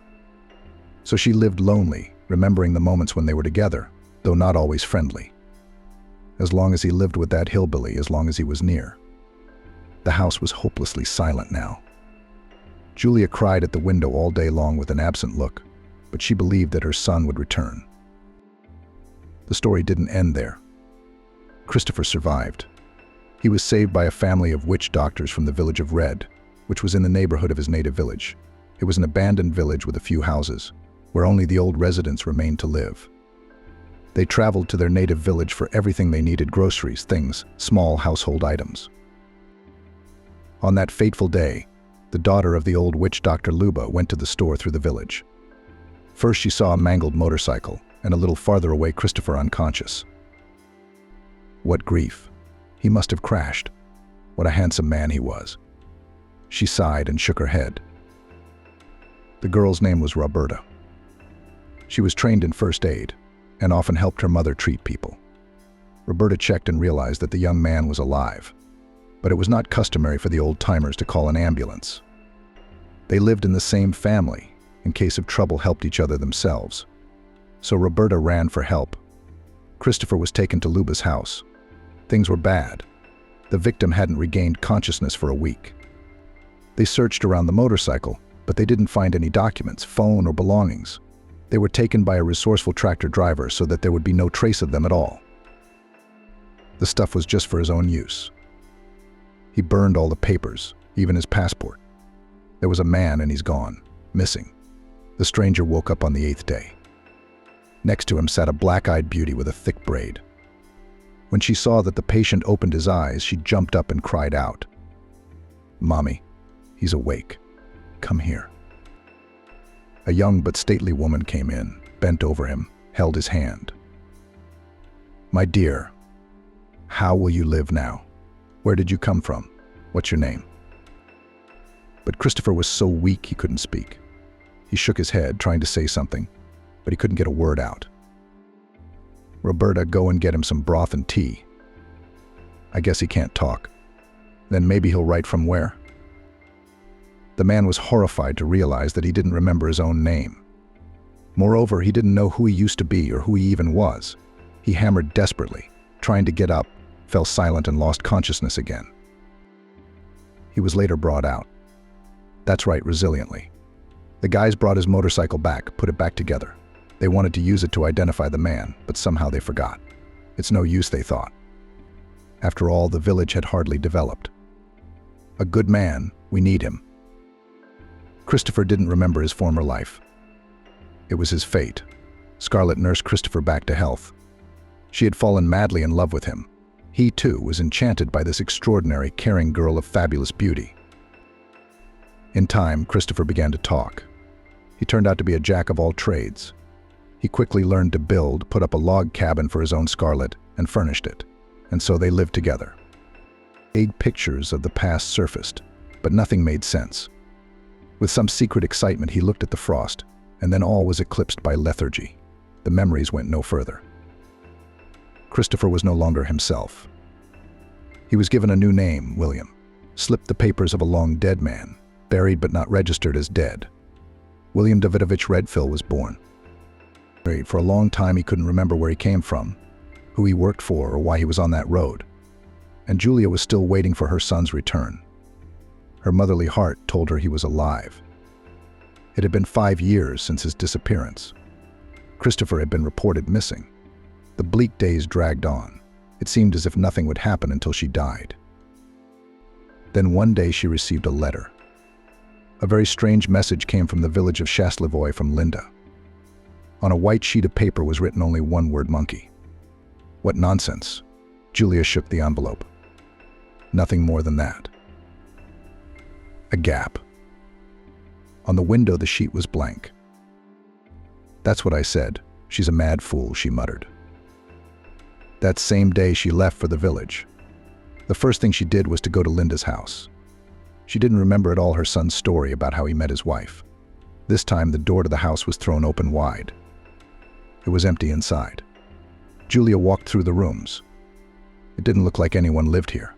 Dust, cobwebs, the smell of damp in the corners. A long, uninhabited dwelling.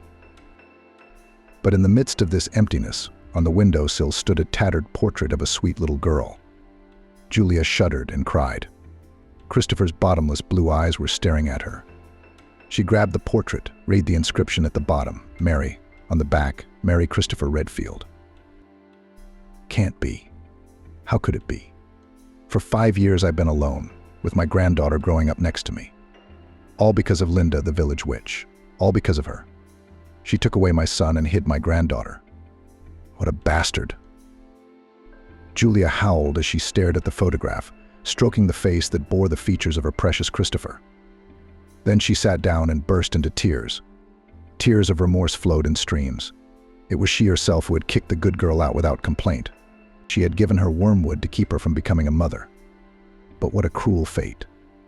Linda gave her a daughter and took everything away from her. It's karma. Linda shouldn't have treated her like that. It was getting dark. There was no electricity in the house, so this wasn't where her sister-in-law lived. Julia stood up from the floor, frozen for 5 years, her heart bleeding. Anxious thoughts lingered. She walked to her mother's house. Here, too, the door was thrown open wide. No one inside, empty and desolate. She hadn't been to her hometown of Sunset Valley in a year. She'd given up hope of finding her son and stopped calling. Without her, her mother must have died. No one else in the world. I'm so sorry, Mom. I'm sorry. Where are you? Julia said, clutching her temples, and fell senseless. She woke up in the dark. The door was cold. She had to find her granddaughter and ask Linda what was wrong with her mother. There was no electricity in the house. She went into the kitchen. As they had been when she was a child, candles lay in a drawer. Julia lit one, set down a glass, and sat alone in the semi-darkness in the chair where she had sat as a small, carefree, mischievous girl 45 years ago, the glare playing on the wall. The silence was incredible. The world froze here in an instant. Not rushed, not demanding sacrifice. What had happened to her soul? The city had taken everything good out of her, made her a cruel city girl. And it's not square meters, water from the tap that you need to stay alive. That's the feeling when you realize you're a real person. Only the countryside can reveal the soul. Julia should have been born again. Sitting alone on that chair in the semi-darkness, where her mother had not thrown it away because she had waited all her life for her daughter's return. In that moment she came home with her whole soul. The grief helped to make sense of the emptiness of her meaningless life in those short hours, as if counting down the time of rebirth. Night had fallen. Business had to be postponed until tomorrow. Julia unraveled her black braid and brushed it out. In the morning she woke with the dawn. Anxiously she opened the closet in her former room, went through the dresses she had worn when she was young. This was where she had lived until she was married, until she met a promising boyfriend who had become a lawyer. Later they had already left the village, bought an apartment in the city. The clothes were too small. Julia slammed the closet doors. She went into her mother's room, pulled back the closet. There were rows and rows of weekend dresses, all in perfect order, on parade, even the perfume still on. It was an old habit of her mother's to walk around the village only in skirts or dresses. Julia stood in indecision. Taking her mother's things, Julia didn't dare. It wasn't clear what had happened. It was bad luck to wear the belongings of the deceased. But surely she would have been informed if her mother had died. With that thought in mind, she cheerfully selected a plain, straight-cut monochrome dress and changed, taking off her pantsuit she had arrived in. Angrily, she tossed the suit into the dresser. Like a frog, she took off her skin, transforming herself into a beautiful maiden. Julia was a slender, beautiful woman in her 50s, but her strict outfits and dark clothes made her look old. Now she was happily fidgeting in front of the mirror, as if she were a dozen years younger in this simple, old-fashioned dress. It was time to make inquiries, stock up on groceries, and get the house in order. She went out into the street. The wonderful country air made her dizzy. After standing, enjoying the silence, Julia walked to the next house. She wondered why she hadn't thought to go there earlier in the evening. "Hello, Rosemary," said the old landlady when she saw Julia in her neighbor's dress. "Have a good day to you too?" Silence, continued the old lady. "Tell me, where's my mother? With a daughter like that, you can't die." "Fate, it can't be. You, my dear, do not deserve to know the truth," said the neighbor harshly, turning away. "Tell me, I beg you very much, is she alive?" Rosemary stood up, picked up her club, and walked to the porch. The silence lengthened. "She's alive. You get out of here. I have nothing more to say. Don't come here. I won't say anything else. It's up to you to decide how you want to live your life." "Dylan," I shouted loudly, "we'll send Peggy out to graze, and we'll send this one out too," she muttered under her breath, but Julia heard her. She had accomplished nothing more. Dylan, the neighbor's son, passed by without looking or speaking. Julia stood for a moment, then angrily strode away. She passed 5 other neighbors. 2 had already left the village. Their houses were boarded up, their vegetable gardens abandoned, all overgrown with grass in the height of summer. The other 2 neighbors she knew couldn't explain anything, saying that her mother had moved away, but she wouldn't say where. But the village was thriving. A new store had opened. People were farming, putting the cattle out to pasture. The hospital was working. On the local bulletin board, there was a poster advertising a recreation center by the river. The villagers' inquiries were fruitless. Julia decided she had to make a fresh start. Not for nothing received a strange message: the portrait of her granddaughter will change, earn forgiveness. Fate, the girl laughed at her. She decided to start with a temporary move. I rented an apartment in the city, put it on the alarm system. That way she wouldn't have to worry. But she didn't take almost any things with her. Her old taste seemed unacceptable for the countryside. Julia went to the stores and bought suitable clothes for work and everyday life. She spent the rest of the evening tidying up the household, going through the kitchen utensils. Everything was in a poor state of repair. The old things were old. The wallpaper had not been changed for years. Now she realized how much worse the house was in need of repair. She hadn't thought about it, leaving her mother alone in the village. She only threw in a pittance occasionally, sending money a couple times a year. How her mother lived here alone was incomprehensible. And a bitter thought befell the negligent daughter: what if her son had left her alone like that? Would it be easy for her to live? Her heart was troubled. How could she do such a thing? No, she deserved everything that had happened to her. You can't be selfish, thinking only of yourself. Everything will be different now, she proclaimed into the void, wiping away her tears. Julia spent the rest of the evening cleaning the house. She made a list of things to buy in town. Figured she'd go to the village hall to find out when her mother had last paid the light bill. It turned out that the bills had been paid only 3 months ago. The landlady herself came to Linda's house, and she was treated warily, but the payment was accepted. In the evening, the electricity came on, illuminating the rooms with a cold, dim light. In the morning, Julia packed for the city. She drove her car to the village, leaving it at the gate for the night. But after thinking for a while, she went to her neighbor's house, snuck into the house, knocked. It was open. The house was clean, spacious, everything was in order. Her son had done his best to repair the house. Julia felt ashamed that she had never helped anyone. The angry landlady was about to send her away. "Rosemary, I'm sorry. I was mean." "It was my fault," Julia said. "What a sly fox," grinned the neighbor. "I won't tell you anything. You know you're right. It's too early to forgive your mother. I must find my son and granddaughter before them I am guilty. So why did you come to me? Go back to your place. No one needs you here." "I've decided to stay here for the summer. I've been invited," Julia muttered quietly, remembering the letter from her. "What do you want?" "I'm going into town to do some repairs on my mother's house. I came here to ask if there's anything you need to buy." "Buy whatever Rosemary decides," the neighbor smirked slyly. "What are you from the bottom of my heart? Can I help you?" "Oh, my dear," suddenly smiled neighbor. "I can't pretend to be angry for long. Come to me. I babysat you while your mother was at work." To her great amazement, all of her aunt's admitted sternness did not go away. She hugged Julia, wiping away her tears. "Wait till I write you a list. And I have to ask my son. He wanted to go to town too. Maybe he could come with you." Rosemary's son was a little older than Julia. As children, they were friends and quarrelsome, annoying each other with various mischief. At 15, Dylan left his mother and went to school to become an electrician. Then he came back, got a job here, got married, made an addition to the house. We had a household, we lived together. How painful it was for her mother to see it. Her daughter got married and never came back. "Hey, Dylan." Julia finally found the right words. "Hi," from the hatch. Dylan smiled, remembering her past offenses. "Come on, don't bring up old times. I'm going to town. Your mother made a list. Maybe you should go too. Will you come with me?" "You're not at the robbery," Julia said.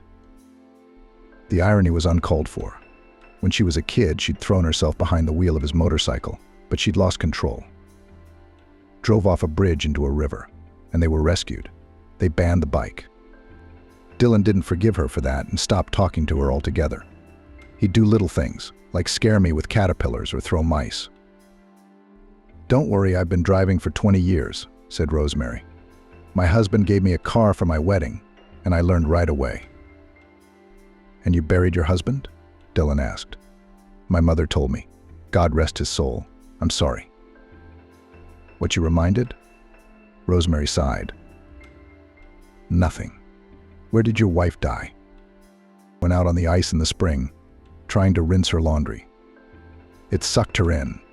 She wasn't rescued," Dylan said quietly. Looking away. "I'm sorry, I didn't realize it was a long time ago. Let's go to town. Wait, I've changed." While Dylan was getting ready, a girl with a bag over her shoulder ran up to Linda. "Hello. Do you live in this house?" "Yeah, I'm here to see my mother." "Yeah, here's a letter to this address. Sign here, please." "Thank you, girl. Come and visit if you have time. I have to go. Goodbye." On the light-colored envelope was her mother's address, but it was addressed to Julia. Julia opened it anxiously. Was someone trying to teach her a lesson or take revenge? On the white sheet of paper in large letters was a single word, wormwood. Julia shrieked, dropped the sheet. Linda had learned that her mother-in-law's evil deeds could have left her barren. How could that be? Could she have peeked at her while Linda was in the kitchen making herbal tea for her daughter-in-law? "What are you standing there for?" "You got your mouth open?" Dylan asked, approaching and seeing the leaf. He picked it up, reading the strange message in amazement. "What is this nonsense? Did you get a letter? Your correspondent is obviously not very verbal." Dylan laughed, but quickly stopped, seeing that Julia stood in a daze with a lost look. "Let's go." The road was silent. They didn't even turn on the music. Dylan dozed in the passenger seat, then opened his eyes. "Your mother came to see us a week ago." "What?" Julia braked hard, almost hitting Dylan's forehead. "She's feeling better. You guys get in. I'd rather walk."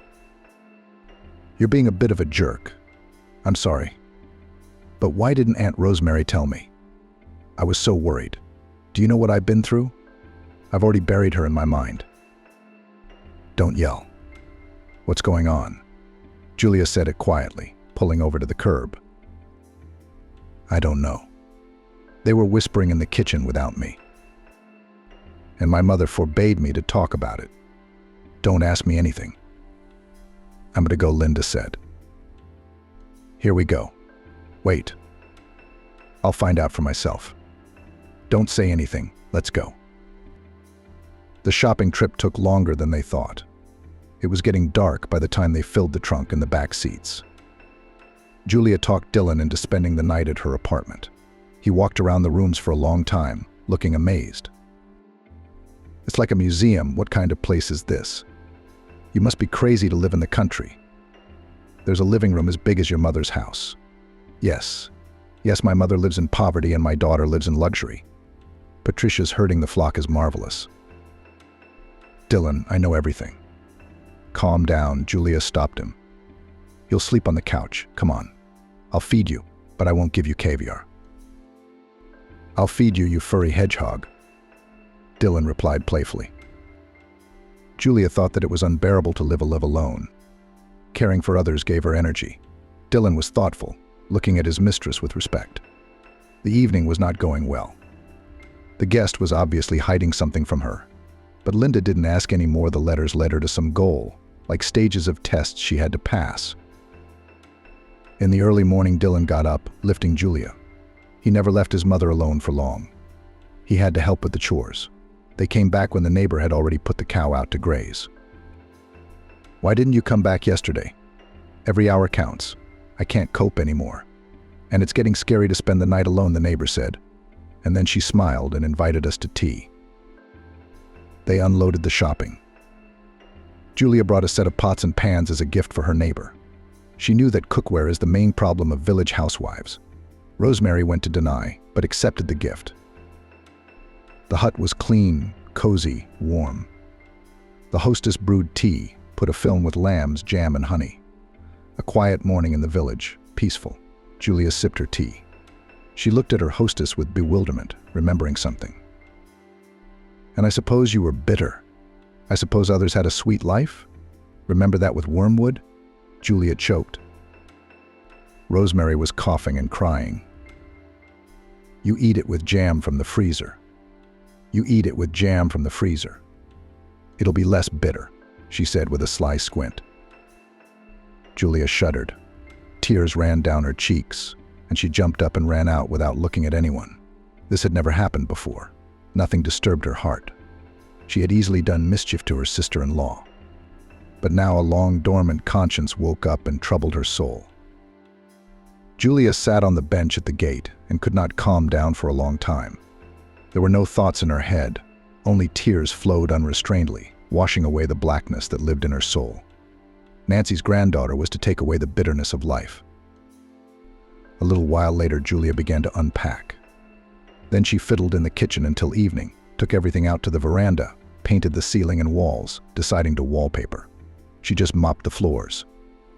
She had a rug, contrary to village tradition. The old kitchen furniture was falling apart, needing repair. Julia persuaded Dylan to help, who willingly patched the holes. He's a real piece of work. In his 50s and early 50s, he's still got the skill to work with his hands, Julia said with admiration. Dylan laughed at the carpet and told him to paint the floors. You can help me organize the furniture. It's up to me to decide what to do. You city folk are all cuckoo. Linda dismissed him. Oh, for crying out loud. All right, let the carpet be for now, and I'll have the floors repainted later. You'll throw that carpet away in 3 days. Let's see how hot you get at the river. I bought a vacuum cleaner. You've never even heard of it? Dylan gave Linda a friendly look, a playful nudge, a playful look. Oh, Dylan, stop pushing me around. Oh, Dylan, stop pushing me around. We don't have time for that. We have grandchildren to babysit. You didn't let me babysit my former grandchildren, he said bitterly. The son of a border guard, he doesn't show his nose at home. It's been 10 years since we've seen each other. "Son, I don't know anything about you. I don't know about anyone. I took care of myself. Only my son is left. After his mother died, he cut off all contact with us. He left, as if he'd disappeared into thin air. He writes letters once a year. What's wrong with that? He's made his own arrangements. He got an apartment in the Far East. But he didn't have a family," Julia said pityingly and hugged Dylan. He suddenly responded, hugged her and kissed her on the lips. Linda was taken aback. "Are you crazy in your old age? You don't know anything. I was in love with you when I was a kid, and Madeline, the town freak, was the first one to jump on me. I don't need any more help from you. I'll see you around," Dylan muttered. He turned and walked away. "Right, you're going to teach them a lesson, aren't you?" Linda called out to him. "What's mine? Wait, you can't talk here." Dylan came up to Julia, kissed her again, and quickly left. She stood in a daze for a minute, then sat down to drink tea in the newly transformed kitchen, sparkling clean. Dylan had hung the chandelier she'd envisioned, installed a floor clock with a pendulum on the wall, adding to the coziness. Only the old set spoiled the overall impression. So the furniture was worth updating. Linda could order new sofas, a wall, an armchair, a bed for her mom. How easy were these things to do now? Why hadn't she thought about Mom's comfort before? For a week, Julia made repairs, ordered furniture. While she waited for delivery, she painted the ceilings and walls. For more than 10 years, she sat on the couch with soap operas, and now she worked, impressing the neighbors, unprecedented for a mature woman's vigor. Her back and arms ached in the evenings. But Julia didn't complain. She endured, glad that God had given her the strength for such an important work. During that week, Dylan visited her more than once, helping with cabinet repairs and rearranging furniture. Julia got used to him, communication became warm, he often stayed late. They remembered the past, made plans. But about Linda's mother, Dylan refused to talk. At parting, he hugged her like his own, but he did not allow himself any liberties, kissing her innocently on the cheek. On the 8th day, the renovation was finished. The old cabinets from the kitchen were dismantled for firewood. For her mother, Julia chose non-tarnished furniture of a pleasant gray shade, which gave the kitchen a new glow. The house sparkled with magical colors, with new furniture, fluffy carpets. Julia put all her energies into the renovation and, exhausted of energy, fell asleep on the new sofa. She woke up to a knock on the door. The postmistress Patricia came. The game was dragging on. The family sent a package. Julia opened it anxiously. This time there was no message, just 2 jars with some contents. She opened it carefully, tasted it. Wormwood and the same thing. It's a vicious circle. I chose the right path as a mother a long time ago. I did the repairs. I realized what a despicable thing I'd done to my family. I lost my son. Tell me, haven't we suffered enough? Didn't we? I'm sorry, it's early. It's early, Julia said. Didn't you understand? Came Dylan's voice. Didn't you lock the door? They're going to steal my beauty. Scared you? Linda flinched. The door? Oh, that doesn't make any sense. What didn't I realize? You have to lock the door. That's not what I meant. You just said you didn't get it. Are you all kidding me? Nobody. You did this all yourself. You did all this renovation. If you don't want to tell me, don't tell me. Just go. Don't make a mess. I'm here. We need help with the household chores. My mom asked me to. All right, I'll come back in an hour. Dylan stomped around for a while and came out. Julia made breakfast, working out in her head the problem she'd been given. If Linda knows about her intrigues, Julia has to go through it too. First to feel the bitterness of life, and then there would be hope and a path in the distance. Her granddaughter Svetlova kept saying, and drank the jar of wormwood infusion to the bottom. She choked, took a drink of water, and collapsed without feeling. By evening, Dylan found Julia sleeping soundly in the kitchen. There was no way to wake her. He carried her to the hall and put her on the sofa. Linda looked charming in her sleep. Dylan decided to stay close to her, to wait for her to wake up, so he locked the door.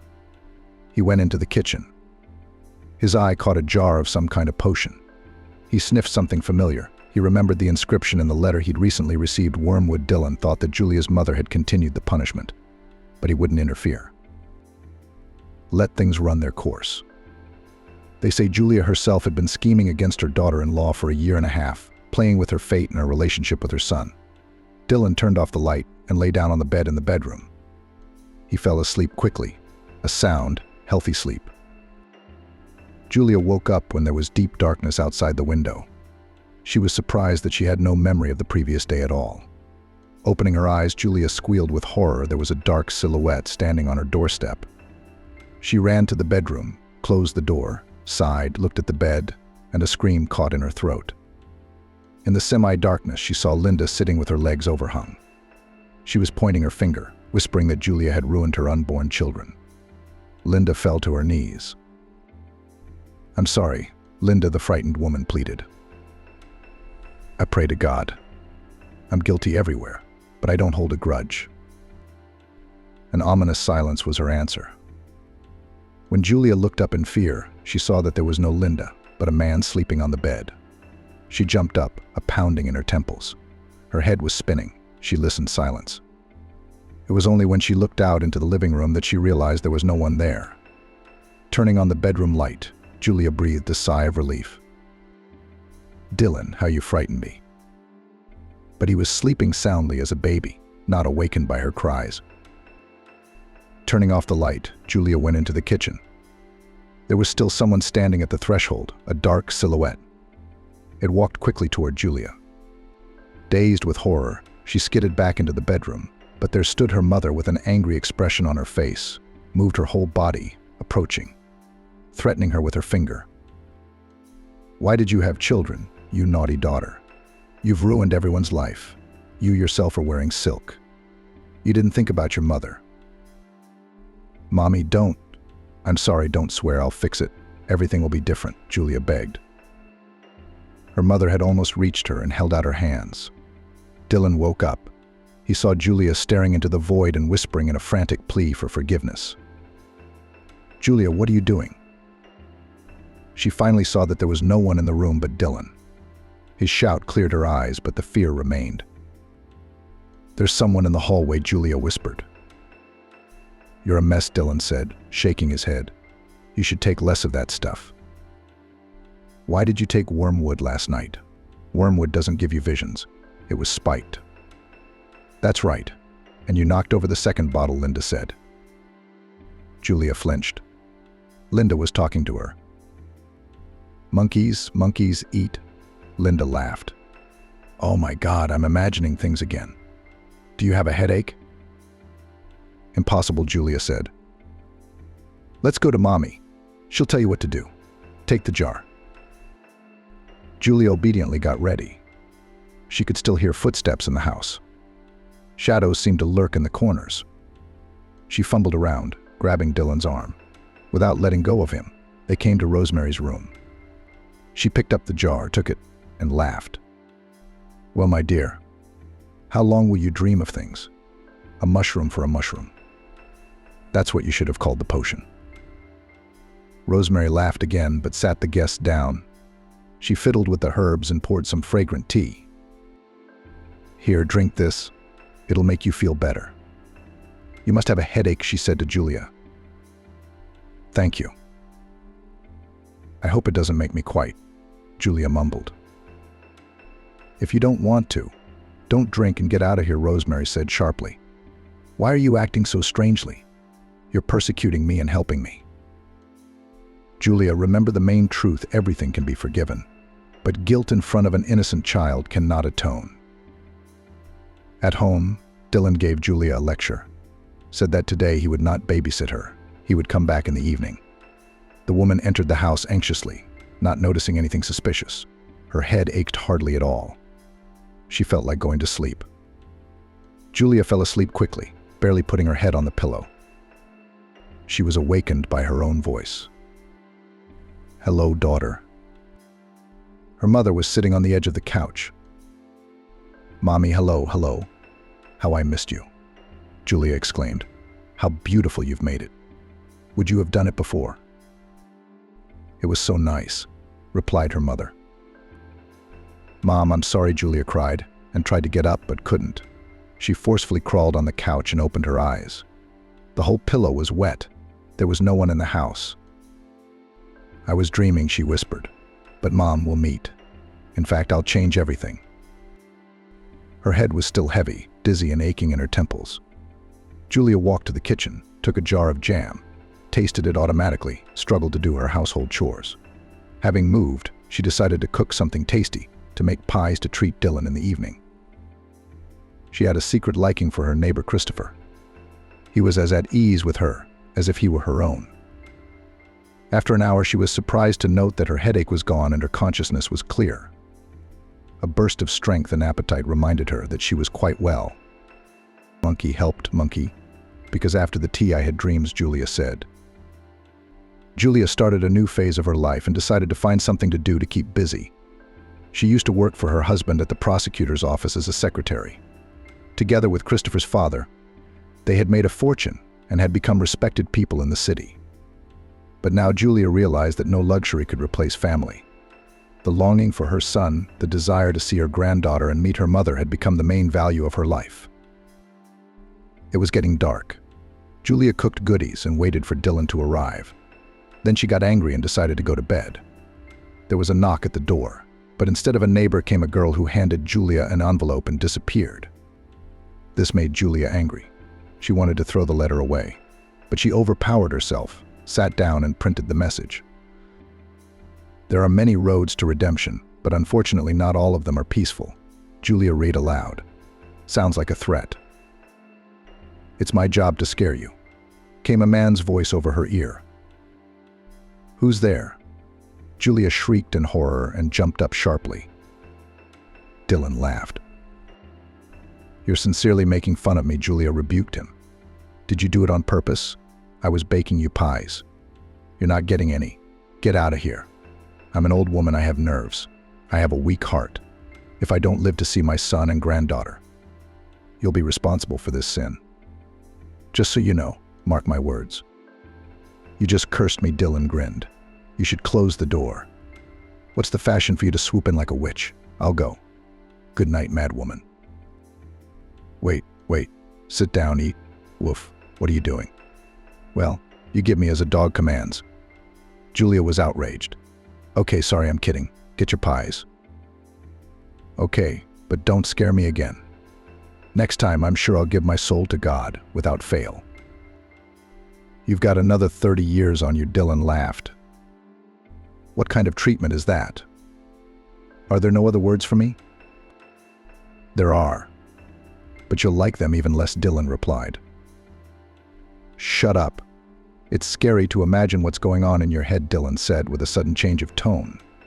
Then he added with a smirk, "You, my love, are like a splinter in my head." Julia choked on her tea and coughed up tears. She wanted to say something. Instead, she sat silently, her eyes wide.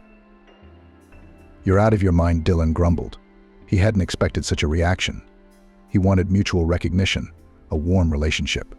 He wanted Julia to lower her eyes demurely, take his hand, and tell him that she needed him. An indignant Dylan jumped up and ran outside. Julia straightened up in her chair. She hadn't expected such a reaction from herself. She considered herself a reserved lady. Where did she get this country bumpkin attitude from? Silly, she thought. The next morning, ashamed to remember last night, Julia fulfilled the promise she had made to herself. Before lunch, she went around the city looking for work. Everywhere she was offered only temporary help in the household. Then she resolutely went home and changed her clothes. Redemption is what was needed, she repeated to herself the words of the letter. The first thing Julia did was to stop by Rosemary's house and help her with the vegetable garden. Then she went around to the neighbors to make life easier for the elderly. She didn't take money for her work, and she refused to buy food. It was dark when Julia returned home. Her back ached, but she felt happy. For the first time in days, she felt proud.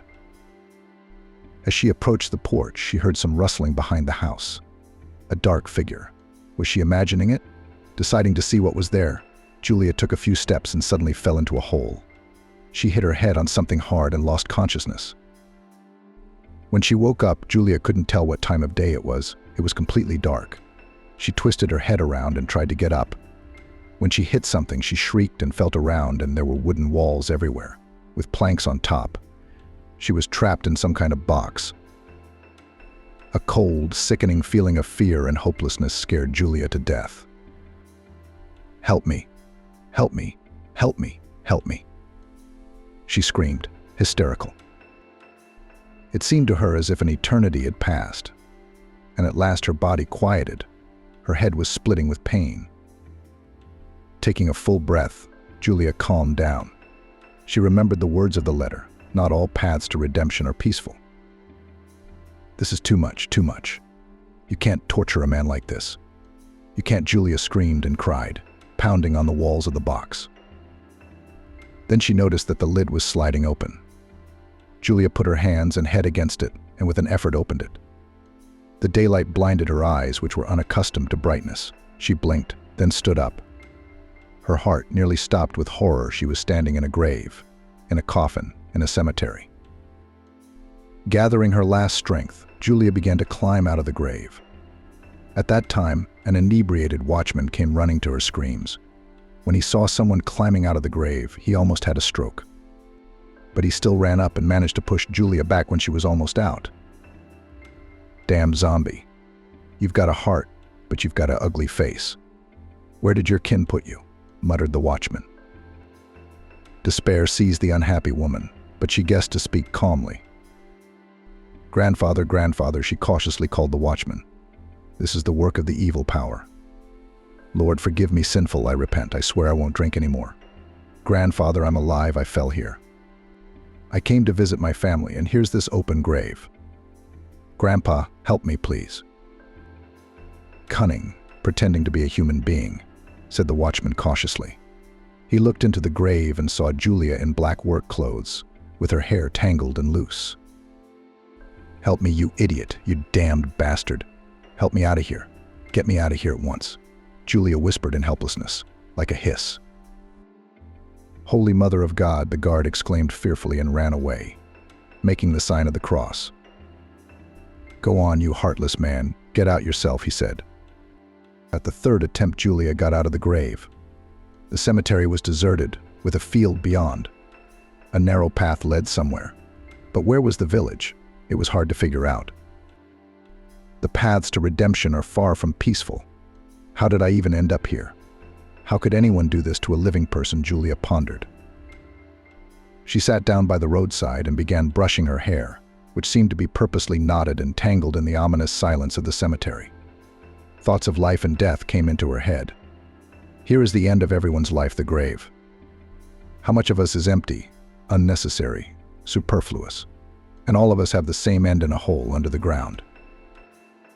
Lying on the damp earth, Julia thought, as long as I'm alive, I need to think about more than just myself. She didn't cry. She just accepted it.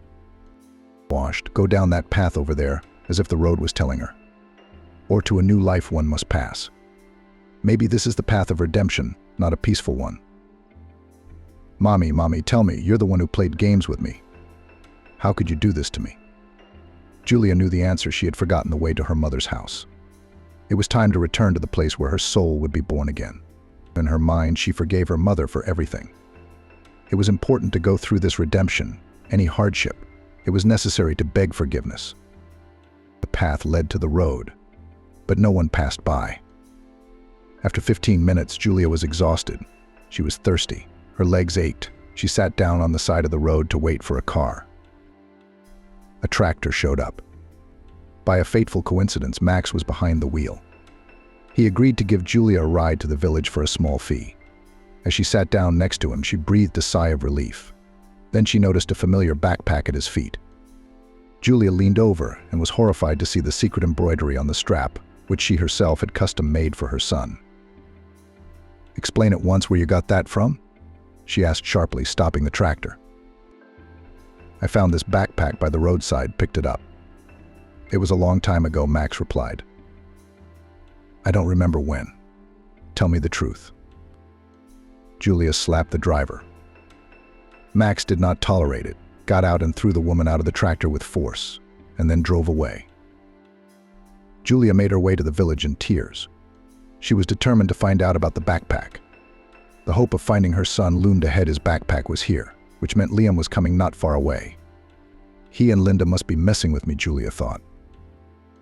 When she got home, she locked herself in the dark and fell into a heavy, restless sleep. Dylan came to her more than once, but he couldn't get through to her. Julia woke for the first time late in the afternoon. She heated water and washed herself properly. She ate with appetite. Life was coming back to her. The apathy of the last few days had subsided. Julia got dressed and picked up her papers, deciding to go to the police station. Hello.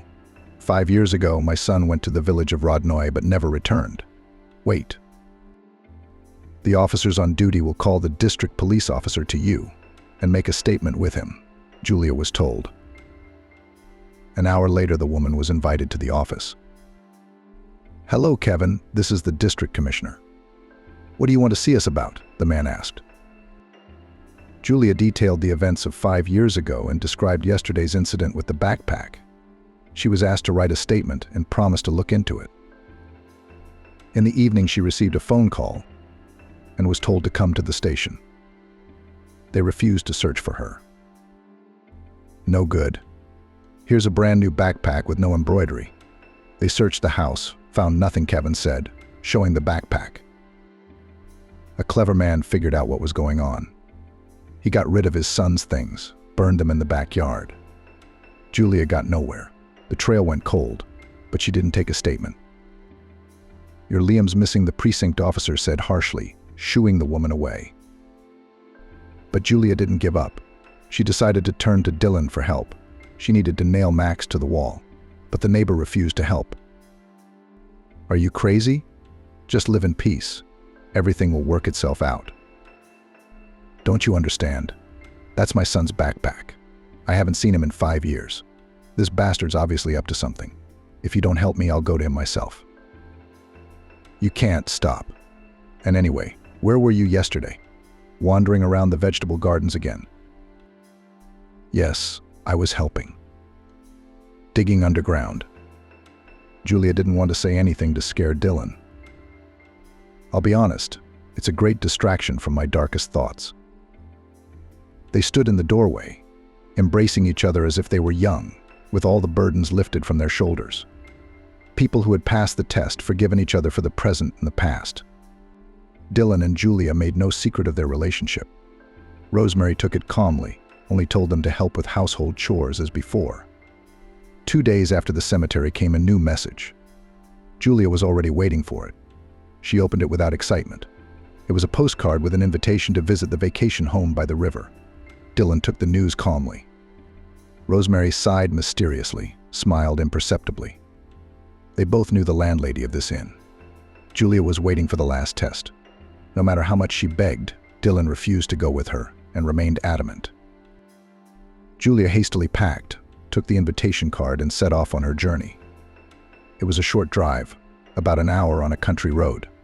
Then the path changed, and it became more difficult to drive in the field. Every now and then the car bounced on the bumps. Finally they arrived. The rest house, which occupied an impressive space, appeared.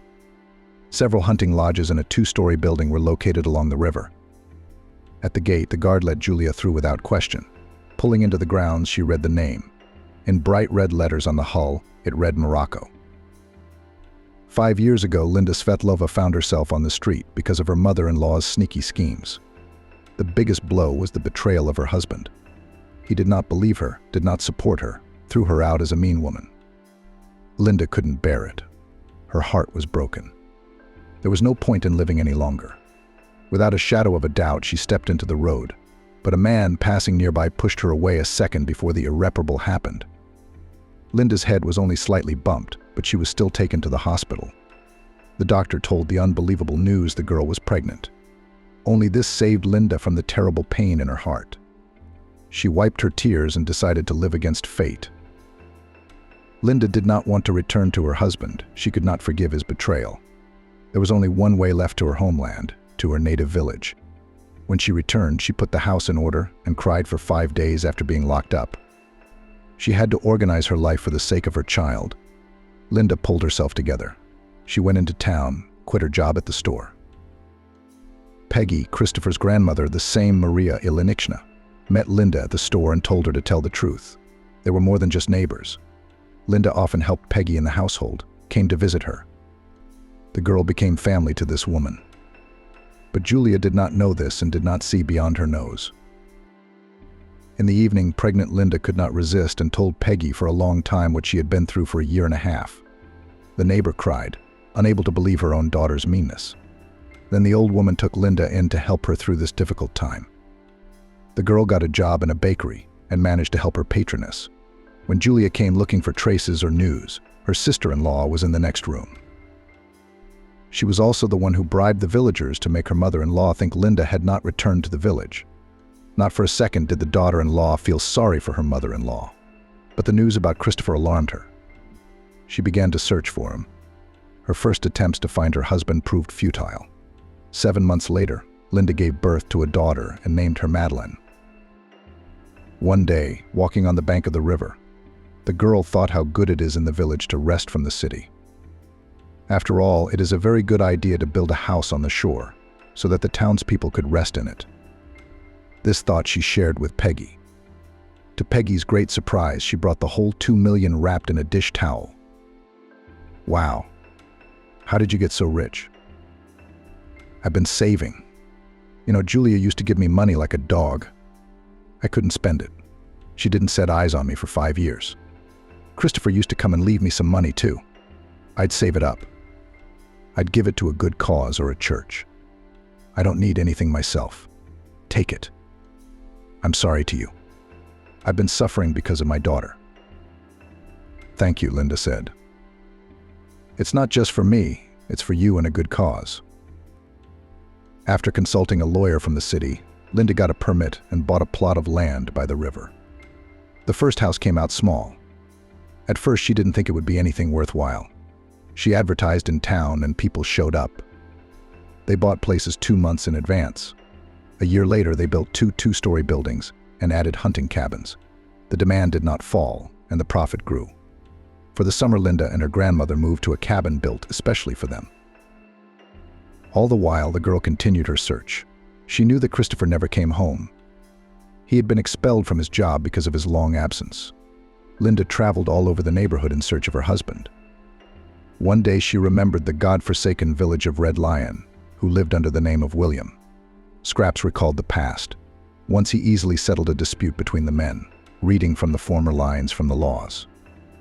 After that, the villagers began to go to him for minor matters, to secure their property by law or to formalize the land, to fill out documents.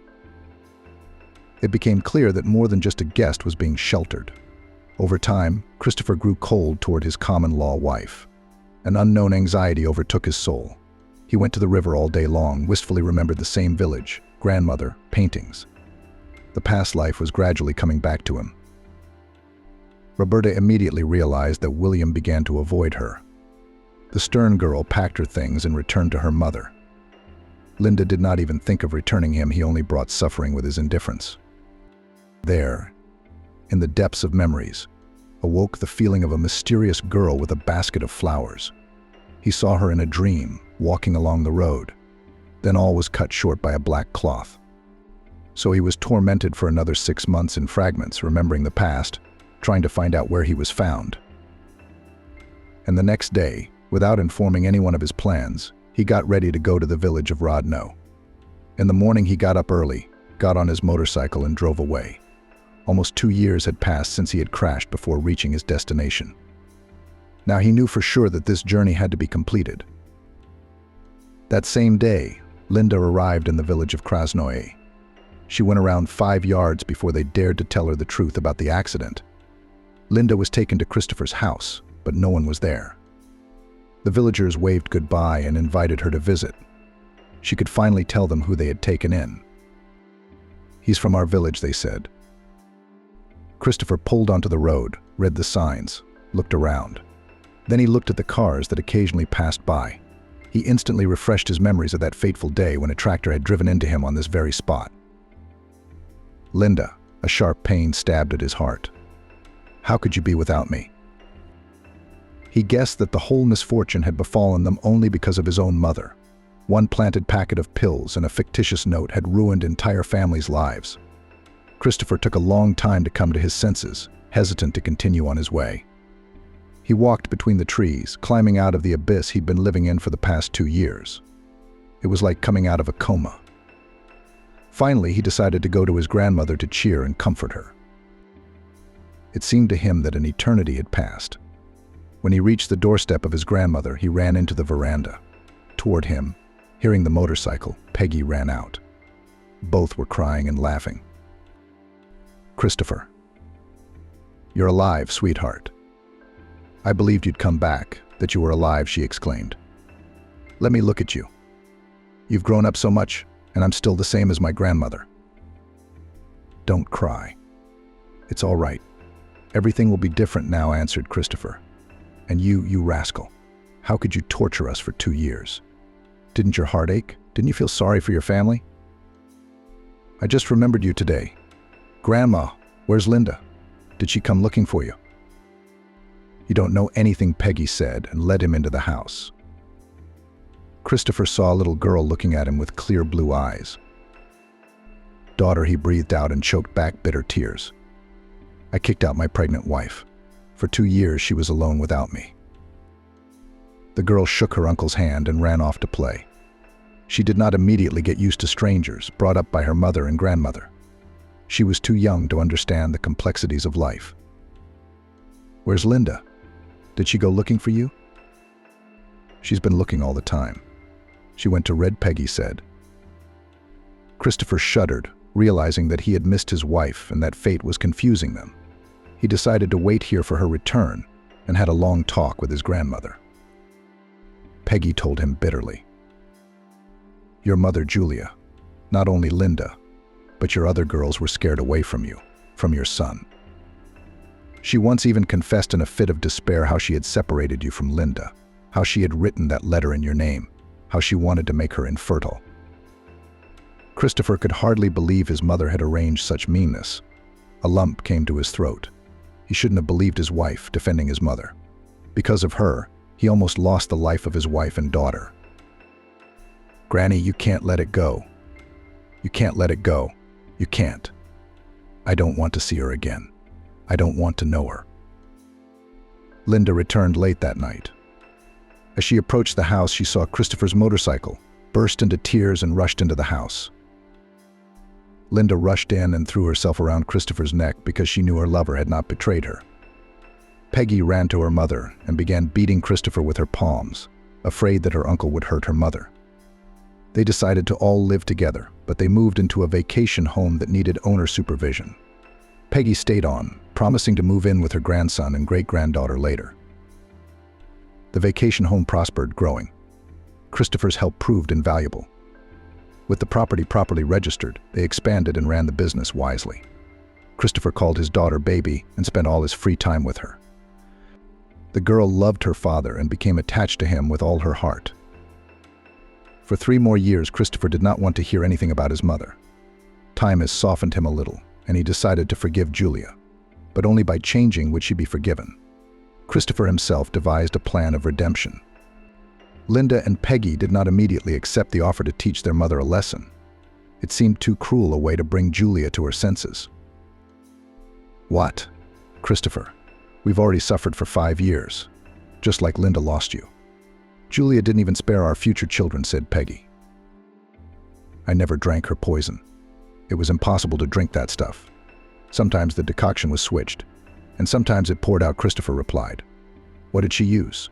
Wormwood. Let her drink the wormwood herself." It was like this. Christopher had been living in the house of Rosemary, a neighbor.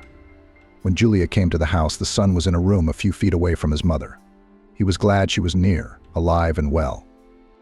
But changing her character was more important than meeting her. For the time being, Peggy moved into Christopher's house at the recreation center.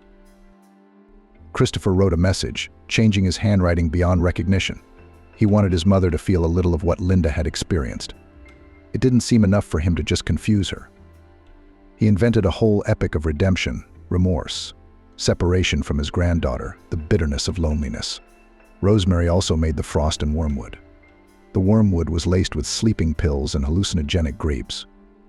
It seemed unnecessarily extreme, but Christopher persuaded Rosemary's neighbor that there could be no harm. The drugstore had a remedy for the poisoning, which they put in the drink. Christopher came in at night when his mother drank the wormwood concoction, worried about how she was feeling. But it turned out that the son only aggravated the situation, scaring Julia to death. The story of the repairs and help stunned Christopher. It was beyond his plans, but it was a good sign. Julia changed beyond recognition, started dating Dylan. The neighbor was against this punishment, but he couldn't change anyone's mind. Only supported Christopher in her troubles. The hardest step for the son was the story with the cemetery. But one day he cheated death himself, as if born again. He looked at everything with different eyes. He wanted his mother to feel the same way. He made a shallow hole, but forgot to put the shovel away. Julia hit her head, luckily not badly. Christopher gave her a shot with sleeping pills and took her to a pre-prepared hole in the cemetery. There was actually a man to be buried there, so the grave was dug hastily. He had made something that looked like a coffin, more like a box with a lid that could be easily removed from the inside. He had even carefully placed a pillow. Later, Christopher was horrified at what he had done, but remembering that Linda had lived in hell for 1.5 years and had almost lost her child, he calmed his conscience. He waited anxiously for his mother's return. He knew that she would be picked up by the locals on the road, and that her lust for life would take its toll. Julia returned in a sorry state, and then went to Kevin, the precinct commander. But Kevin knew Christopher's history and was even friends with him, taking advantage of his legal knowledge on occasion. He called Christopher beforehand and asked what to do. That way Julia didn't find out ahead of time that Christopher was alive. Perhaps the son's decision to leave his mother in the dark was too cruel. For 3 years he held a grudge. The only thing he couldn't forgive was Linda. Peggy and Grandma Rosemary softened his heart. They sympathized with him wholeheartedly. Linda and Rosemary wanted to tell Julia several times that Christopher was alive, but they did not dare to interfere. The long-awaited moment had arrived. Julia arrived at their vacation base and walked into the main building. There was no one in the lobby. An Indian tune was playing. She looked around, saw the television, and was taken aback. Pictures of her granddaughter, mother, daughter-in-law, son were changing one after another. Christopher, she whispered quietly with tears. "Sorry, Mom," came a familiar voice from behind her. Julia turned around, saw Christopher, cried out, and collapsed. She had to call an ambulance. Later, her condition worsened, and Julia was taken to the city clinic. The woman had suffered a stroke. Christopher could not believe what was happening. Instead of a happy reunion and family reunion, he drove his mother to the hospital. Peggy, without a word, packed up and left for her home in Miami. The magical transformation of the dwelling hurt her heart. Everything had already been lovingly arranged. Her daughter Linda had performed a miracle with her own hands. The old mother sat on the new couch, thinking that Julia had recently slept there. "I forgive you, my daughter," she said tearfully. She lay down on the couch and fell asleep. She never woke up again. In the evening, Peggy was visited by Dylan as usual, but it was too late. He broke the sad news to Christopher and Linda. 3 days later, the funeral was held. Half the town was there to say goodbye to Peggy. Christopher and Linda wept uncontrollably. Their daughter Nancy screamed loudly, not understanding why her beloved grandmother was buried in the ground. A week later, Julia was discharged. Still recovering from the blow, she tried to speak, but nothing came out. She could hardly move, mumbled and cried. For the first time, the family lived at Peggy's house. Christopher dropped his mother off, gave her massages, made her exercise, and in the evenings got on his motorcycle and rode off somewhere. He couldn't forgive himself for the anger he harbored toward his mother. Whatever she is, she's still family. He himself is just as bad a person. He himself must walk the path of redemption. His mother's illness and his grandmother's death weighed heavily on Christopher's shoulders. Dylan came to Julia, took her in his arms, put her in the stroller he had bought for her, and they walked together along the river. After 2 months, Julia began to talk and walk on her own. "Dylan, I want to go home," she said. "Where to?" "To the city," Dylan asked. "And son? Granddaughter, are you with me? How can I leave my mother?" "Will you visit?" Julia asked. "We'll get her a helper." Dylan was really attached to Julia. After some thought, he agreed. The next day, while Christopher and Linda were at work, they left for the city. Christopher was informed of the move by Rosemary. She shook her head sternly, and from then on stopped all communication with him. 10 years passed. Young beautiful Nancy, who was now jokingly called Maria Lovna, graduated from high school and entered teacher training college. Over time, Julia grew stronger, recovered. In the city, she took a rehabilitation course at the best clinic. She and Dylan moved to the country for the summer. They stayed with Christopher and Linda. Rosemary lived in the city with her son for 5 years. She passed away quietly, with God's blessing, buried next to Peggy. We were neighbors, and we still are. The family council decided that Nancy would now live in town like a queen. They entrusted her with Dylan's ancestral apartment. Julia and Dylan sold the house in the village, gathered up their savings and traveled. Too many painful memories were here. Christopher and Linda sold Peggy's house, deciding to leave the village. They bought a condo in Miami, hired a manager for their vacation home base, and moved in. They visited their daughter almost every month until she graduated and got a job in her home village as an elementary school teacher. Julia and Dylan came to visit to see their granddaughter. They traveled to every city in the United States and then went abroad. Over time, the vacation home passed to Nancy, who stayed true to the land where she was born. Every summer she came to the cemetery with a basket of peanuts to visit her grandmother. The mom didn't cry, or become hysterical, or numb, or scold the men, or pity her daughter touchingly. She behaved in her usual manner. Sitting down opposite, she reached across the table and stroked Violet's palm. "Violet, it's for the best that you saw his true face," she said. "They're like that nowadays anyway, dumped sooner or later, even in the hardest moments of life. If it hadn't been for Deborah, someone else would have come along. Be glad you won't have to regret the time and effort you wasted. Come on, honey, let's make lemon cookies for ourselves." "Mom, are you kidding me? What cookies? I can't breathe," Violet sobbed. Mom just let her sob, looking on with understanding and concern.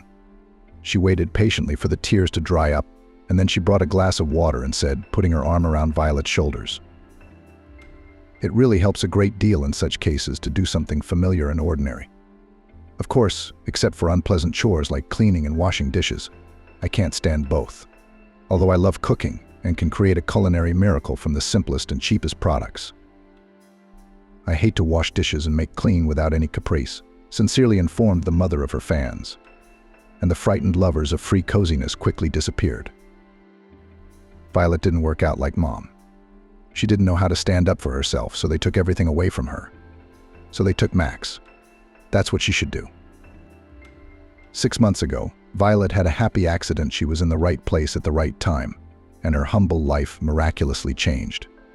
She had just graduated from teacher's college and came to work in a kindergarten. Many old acquaintances were surprised by Violet's unfashionable choices. She studied well at school, without any special efforts, and could have chosen a more prestigious and profitable specialty. Only her mother, grandmother, and friend Deborah were not surprised. They knew that Violet loved babies, and babies adored her. Since Violet herself had had time to grow out of toddler's your age, hadn't she? And there's no point in resisting the calling. Of course she won't stop at college. She'll combine her major with work. Violet was given a junior group of 15 3-year-olds, 10 of them boys, and half of them hyperactive. It's a roller coaster ride of a shift. Her magical ability to calm children will definitely come in handy here. The 5 tiny girls in Violet's group were amusingly different from each other.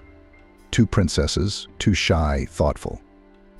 And Tara slid down the roof of the children's slide like a monkey, or twirled around in a pretty dress, or looked at flowers, beetles, and butterflies, trying to remain almost invisible. The little girl herself was neither battered nor intimidated. She was just cozy enough to ponder alone. After watching her teacher for a couple days, Tara decided that she could be trusted, and when she felt like it, she showed her findings or drawings. She loved to draw. Violet couldn't help it. She had grown attached to the little girl and loved her more than anyone else. Her mother usually came to fetch Tara, a small, graceful blonde, a little older than her teacher, gentle, polite, and not verbose. She seemed to be an enlarged copy of her little daughter. She raised the child alone and often looked sad and tired. According to the headmistress, they lived in threes Tara, her mother and grandmother. But the grandmother had not yet been seen in the kindergarten. They gossiped in the kindergarten that she was against Tara's birth, persuaded her daughter to have an abortion, and now she did not help in raising the little girl on principle. Violet felt even more sympathy for the girl.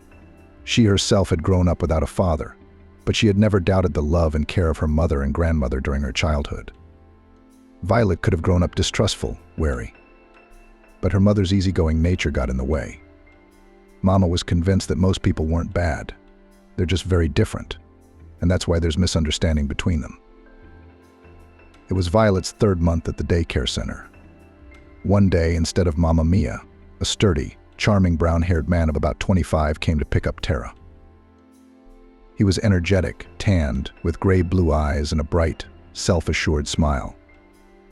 Violet thought he realized the impression he'd made on the young educator, and it was a shame. Had Tara's father remembered her?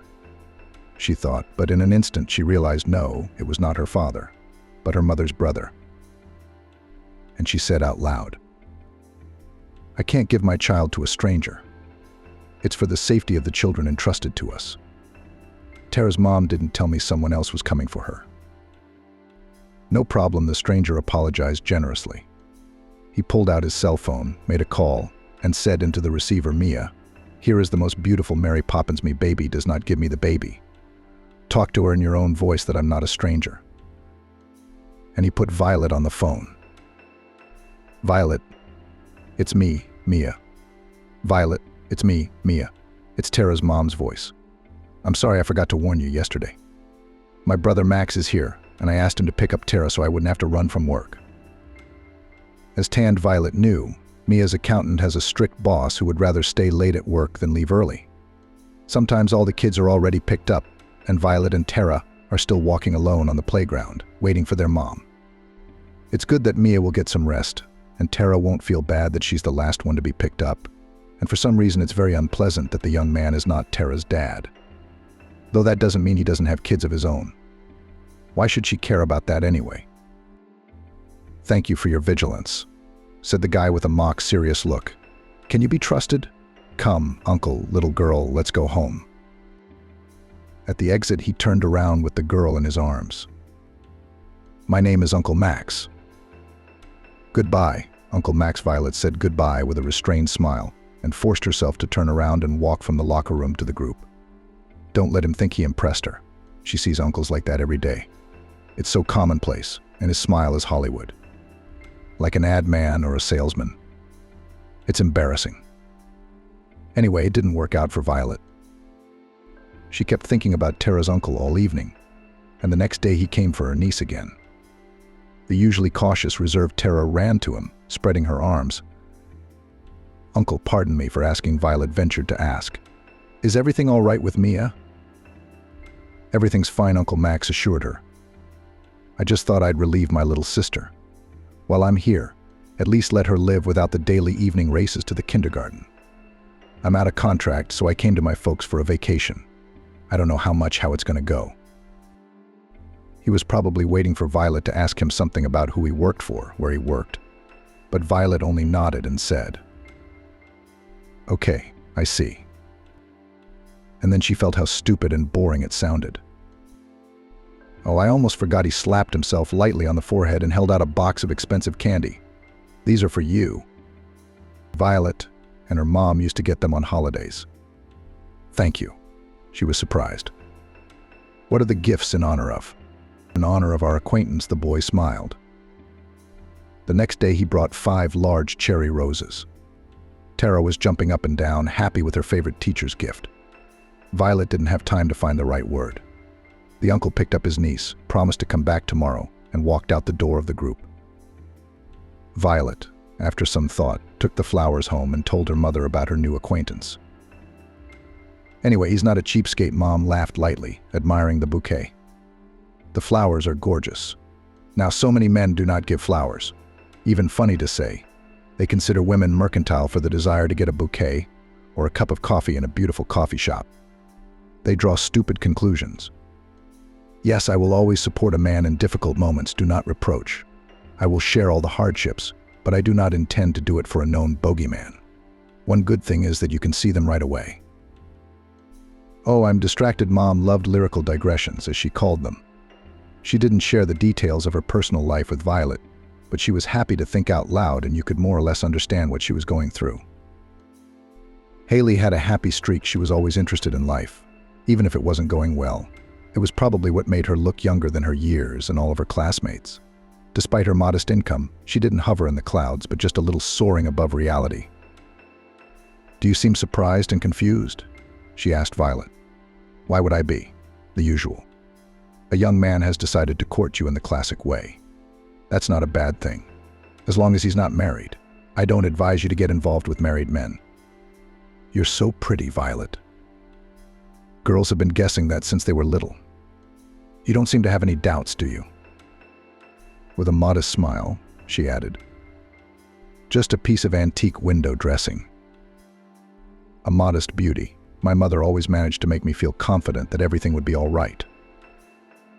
The next day, Max came to visit again.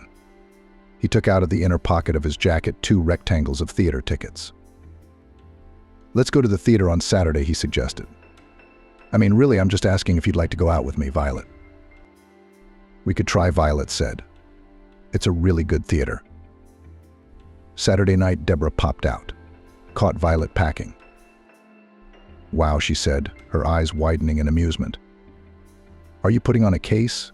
Did something unusual happen? My best friend doesn't know. Haley hummed and disappeared somewhere. Violet was a little confused.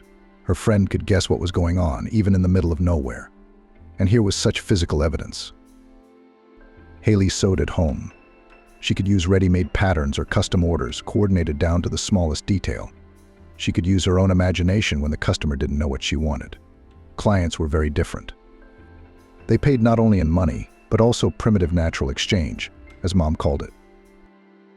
The sewing of a strict business suit was partially paid for by a piece of artificial tie silk from one client. Haley hadn't been warned of this turn of events. She was counting on the full amount in cash. She and Violet were just going through another rough patch. That was Haley's expression, too. That's what she called periods of no money. But Violet's times were the same, and she hoped to get out of them by going to the interview in the suit Haley and Pasha had made and getting her dream job. Will pay, but it'll do. Haley agreed, looking at the narrow piece of smooth, navy-colored fabric. And 2 days later, they sewed Violet an elegant new suit, and her daughter a simple, elegant dress.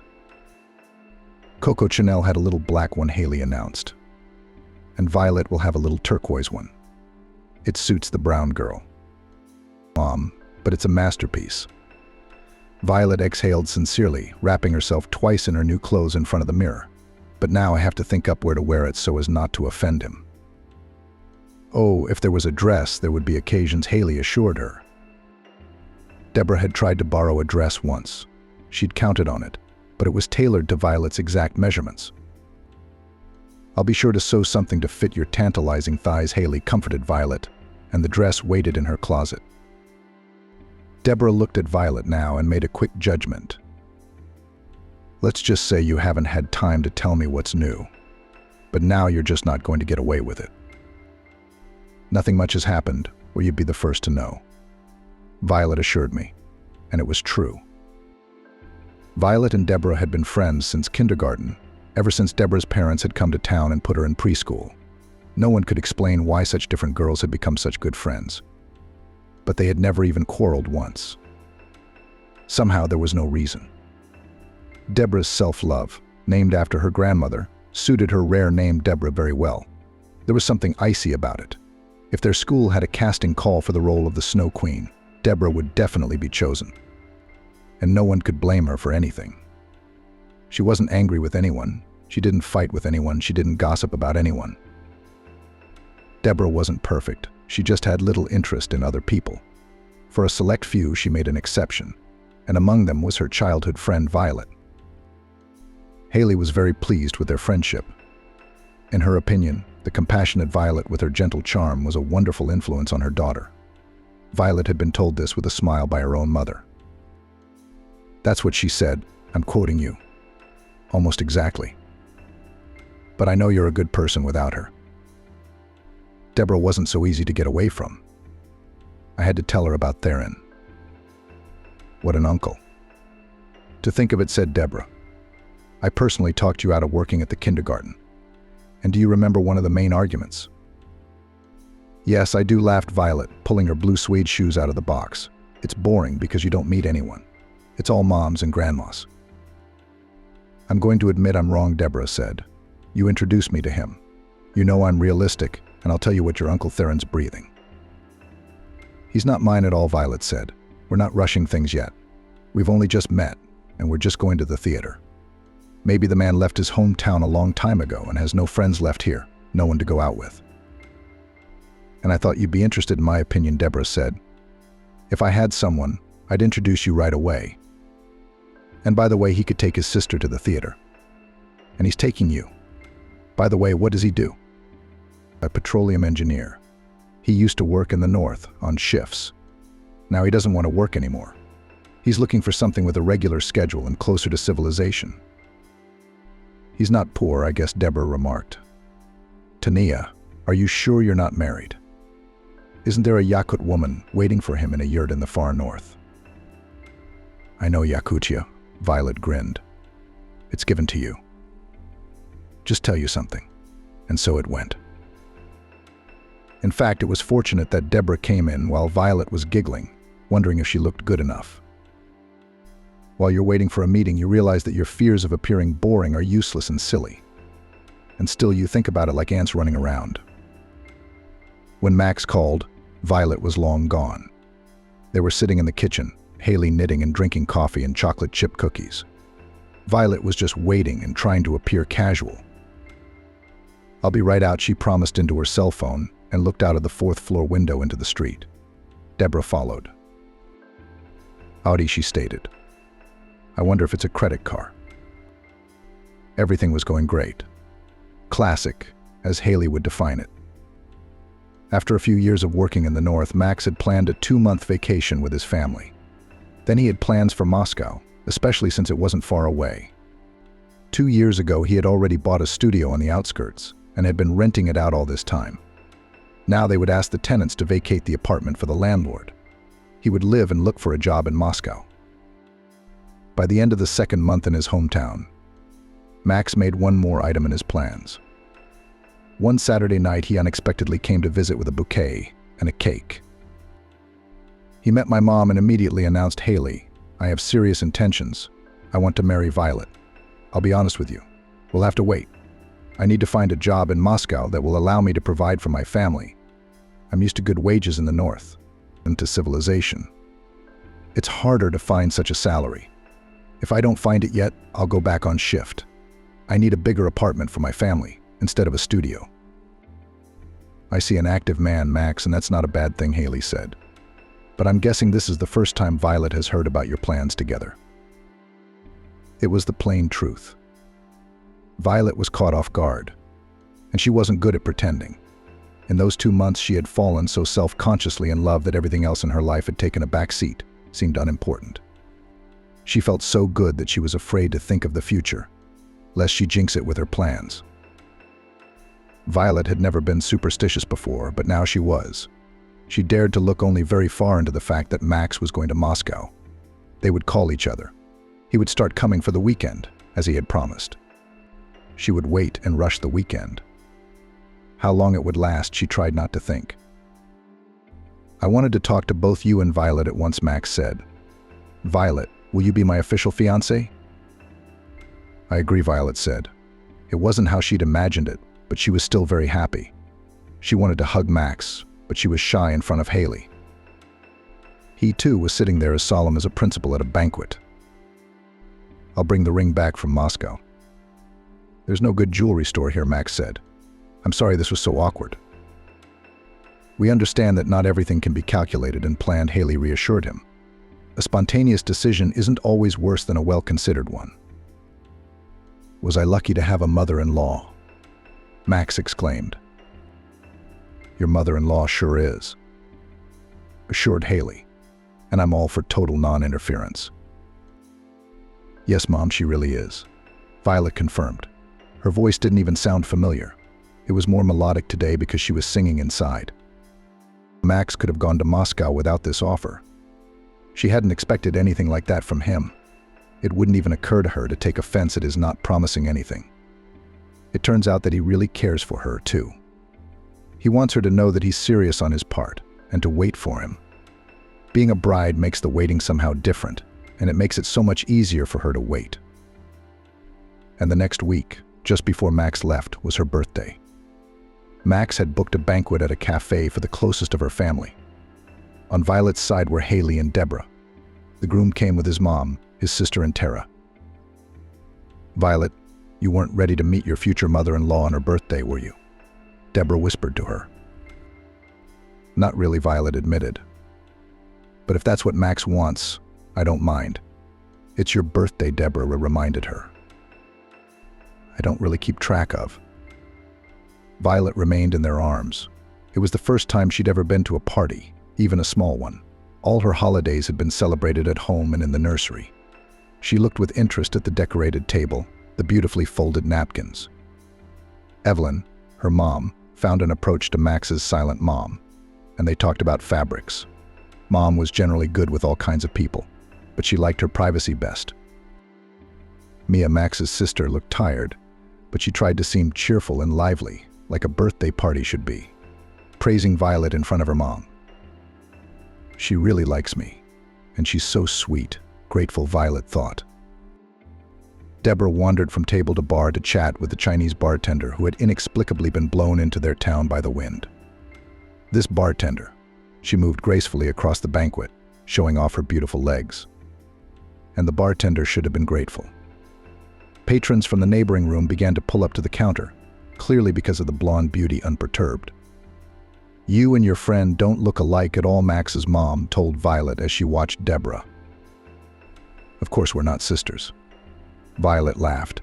She wanted to spend the evening alone with Max. But it's still nice. Tara's interesting. She'll probably spend a few days drawing everything she's memorized. Max gave Violet a new cell phone for her birthday, and 2 days later he left for Moscow. And the usual routine began. Violet tried her best to get away from work, to switch off. She even tried once again to learn from her mother the wisdom of cutting and sewing. "Are you missing me that much?"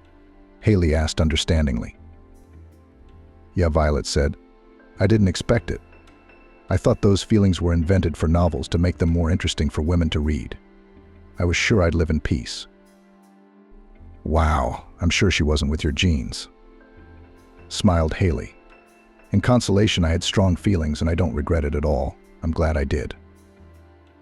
Max came every week at first, then every other weekend. Violet understood that it was hard to spend 12 hours on the road after a work week and then drive back a day later. Sometimes you just need to sleep at home without anyone interfering. On New Year's Eve, Max invited Violet to his place. He'd show her Moscow at the same time. Sometimes you need a change of scenery. Violet was careful to tell her mother. What would she say to that? Violet thought. "Violet, you really are old-fashioned," said Haley. "Do you think I'm going to talk you out of it?" "No, of course not.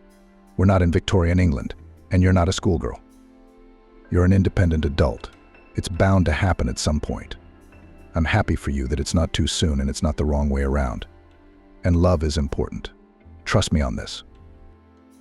Violet believed her mom. She was sure, without proof, that her mother understood love. "Who are you going to spend New Year's Eve with?" "Yeah, are you going to Grandma Jordan's?"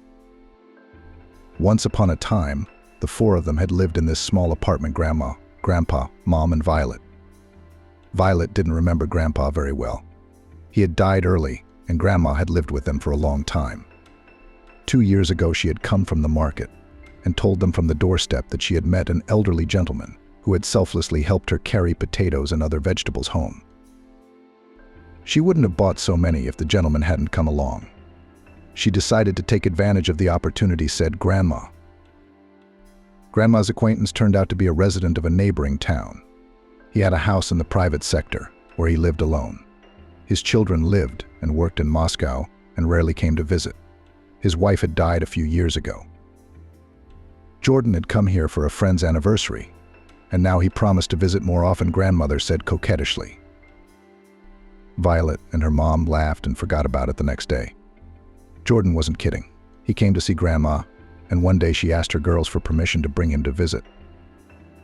But Jordan and I aren't college students. We can't go out to restaurants. He tries to take me out for tea and cakes, but in our cafeteria at the supermarket will not sit for hours, said Grandma. And we're not interested in the movies. We want to socialize. Of course, Haley and Violet invited Jordan. He turned out to be a nice man. This former physics teacher, a man of rare manhood, he introduced himself, chuckling. He was no longer teaching at the school, but he ran some kind of technical club for children at the local house of culture. It was obvious that he adored his grandmother. He didn't hide it, didn't conceal it. Violet thought it was a little strange at the time, but Haley said she was just young and inexperienced. 6 months later, Grandma and Jordan decided to move in together. Violet and Haley were invited to visit Jordan's house so they could be assured that Grandma would live in decent conditions. The house was really quite nice and even well maintained. Jordan could do everything himself, including the women's housework. I'm putting my grandmother in good hands, Haley said. I'll get to Grandma Jordan's. Haley answered Violet's question. A good friend invited me to the cottage for New Year's Eve too, to be honest. I just wouldn't have gone if you'd stayed home. I'd rather be with you. I'll have a romantic New Year's Eve too. Maybe. So thank you. Daughter. Have fun in Moscow. Violet and her mom laughed together. My mom is a great mom, Violet thought. Deborah is jealous. You can't talk to her mother. You have to choose your words all the time. You can't say inappropriate things. One must always be decent. You have to live by the rules, even the rules your mom doesn't follow. She likes to say, when you're as old as me, you can do whatever you want. A young girl should behave herself. Where does she get these outdated views? Nobody thinks like that anymore, just her. Your mom cares what you think and feel, and mine cares that no one can say anything bad about me. That's how we live. I could understand it if I were to be married to a millionaire or a sultan, Violet said. Sultans are millionaires too. Aha, continued Deborah, who was not easily diverted from her course. So I say, there's no point in looking to public opinion. Nobody thinks about us, and in fact talk for 2 minutes and forget it. Everybody's busy living their own lives. I'm still in the habit of acting the way I used to, although I'm not under any illusions about meeting a millionaire. Casper, the owner of the hardware store in the basement, is probably my ceiling. Violet didn't hide from Deborah that she sympathized with poor Casper. He'd been a devoted admirer of her friend for almost 4 years, ever since he'd seen Deborah in a long dress at the prom she'd gone to with Violet. But while to someone like Violet's grandmother, Casper was a decent, serious guy, and even a successful businessman, to Deborah he was plain, boring, and rude. But he didn't realize it, because although she argued with her mother, she behaved properly and didn't speak frankly. Violet went to Moscow for New Year's Eve, and she had never had a happier New Year. Not even in her childhood, when Max had shown her the capital on New Year's Day, and in the evening they had returned to his little studio and been alone. I haven't made any friends here yet. I only work, Max said. On weekends I either go to Violet's hometown or just relax and watch TV series if I'm too tired. Violet would wake up in the middle of the night and look over at him. They'll definitely have friends in Moscow when they start living together. They will make a very cozy life. It will be nice to visit them, she thought. Violet helped pick out presents for Max's mother and sister and for Tara, and she was also supposed to drive them. She was a little surprised that Max didn't want to go to his family's house by himself. We could spend half the vacation in Moscow and half at home, Violet suggested. Violet, I'm right here at home. What's there to do there? Where would you and I meet like this? I don't think we'd get to spend so many nights together, Max replied. My mom and I aren't really close. If you've noticed, I love her, of course, but we don't have much to talk about. Mia likes to whine. She gave birth to Theru. No one forced her to, and now it's like it's someone else's fault that she's having a hard time. Of course, I feel sorry for her, but feeling sorry makes you tired. You're just tired. Violet hastened to justify him. She would find something to say to his mother and Mia. She would think of something to make them feel good. Everyone gets tired sometimes, even those closest to them. True, Violet couldn't remember her and her grandmother or her mother ever getting so tired of each other. But men must be different. Sometimes you have to leave them alone so they have time to miss you. She knows too little about that yet.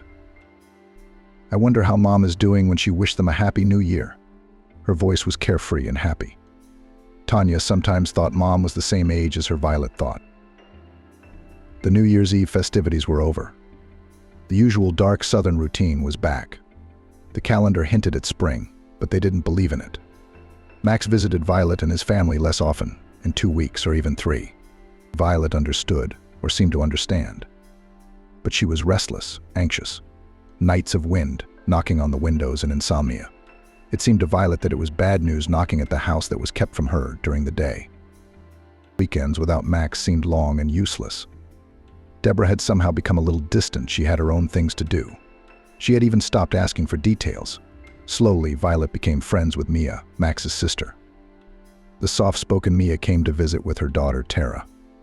They drank strong tea with a spoonful of homemade herbal balm, a gift from Jordan's grandmother, and Mom would read a book to Tara or play with her. It was a little funny and very unusual for someone to address Mommy as Baba Haley, but it didn't make Mommy sad at all. Baba is a child's confidence level. Stupid girls. The girls weren't so stupid. They understood. Violet was pleased that Mia and Tara were visiting them often. It was like Max was getting so much closer, and Max would say every time they called, "Thank you for taking care of my girls." Violet's mom always encouraged them to pop in and out more often, and Max's mom was slow to invite them over. She's such a person. Violet's own mom would reassure Violet. And by the way, it was for the best. She's probably not interested, and she doesn't need to know everything about you, to watch you, to control you, to find things out. It'll be easier for you if you ever get married. Mama said it in good faith, without innuendo or double meaning. But Violet still didn't like it. If and someday. Is anything else ambiguous, she thought. After their promises and arrangements and all the wonderful things between them, it was springtime, when it was still cold in the morning without gloves, but the parks were already filled with pale green smoke from buds barely bursting on the trees. Violet had been sent to New York for a scholarly conference for child care providers and educators. Perhaps some of the family child care providers would have liked a change of scenery and a trip to New York. But the head sent a free Violet, who sympathized with her, very much a young and responsible specialist, for all the time of work without conflicts with the parents of pupils. In addition, just and fiancé in New York, to see each other. Violet decided to go without calling as a surprise. They hadn't seen each other in over 2 weeks. A surprise visit would make her even happier. "Mia, please don't tell your brother I'm coming. I want to show up out of the blue, surprise him." Mia was silent, a little hesitant, and then asked, "Are you sure, Violet? Wouldn't it be better if we warned him? Do you think your brother would be angry if he saw me? He's the one who keeps saying he misses me. I don't ask him to." "Yes, you're right, don't mind him. Yes, you're right. As my mom likes to say, I'm just very attentive." The conference started on Monday, and Violet arrived in New York on Sunday night. It's a long way from the subway to Max's house. What about a cab? She had so many homemade pies and pickles with her, and she wanted to take a little breather from the road and look pretty for Max. Violet paid the driver and got out of the cab at the corner of the house. There were roadworks, patches on the asphalt, and she had to walk a little. At Max's front door, a couple was saying goodbye. A girl in a light, unseasonable mini dress and a half coat thrown over her shoulders. She had shoulder-length, pearlescent white, thick hair. She tiptoed and kissed the lips of a young man who lightly put his arm around her waist. The girl broke the kiss, but continued to stare at her companion. It was Max, slightly wrinkled and pleased with himself. "Should I say hello to you in your chicken net?" Violet heard a familiar voice, playfully melodic, almost flawless. "What is she doing here?" Deborah laughed softly, turned away from Max and faced Violet. "One goes away and another comes," she said, not confused. But she didn't wait for an answer. Deborah walked away at what Violet and her mother called an underground pace. She had known her friend too long and too well. She was convinced that Violet would not follow her, would not be able to move. Violet's travel bags froze in her hands. She had to at least put them on the pavement to shake them off, but her fingers wouldn't bend, wouldn't obey. Max, as if nothing had happened, took hold of the handles of the bags and pulled them towards himself. "Give them to me, and let's go home." Violet followed him obediently, as if in a fog.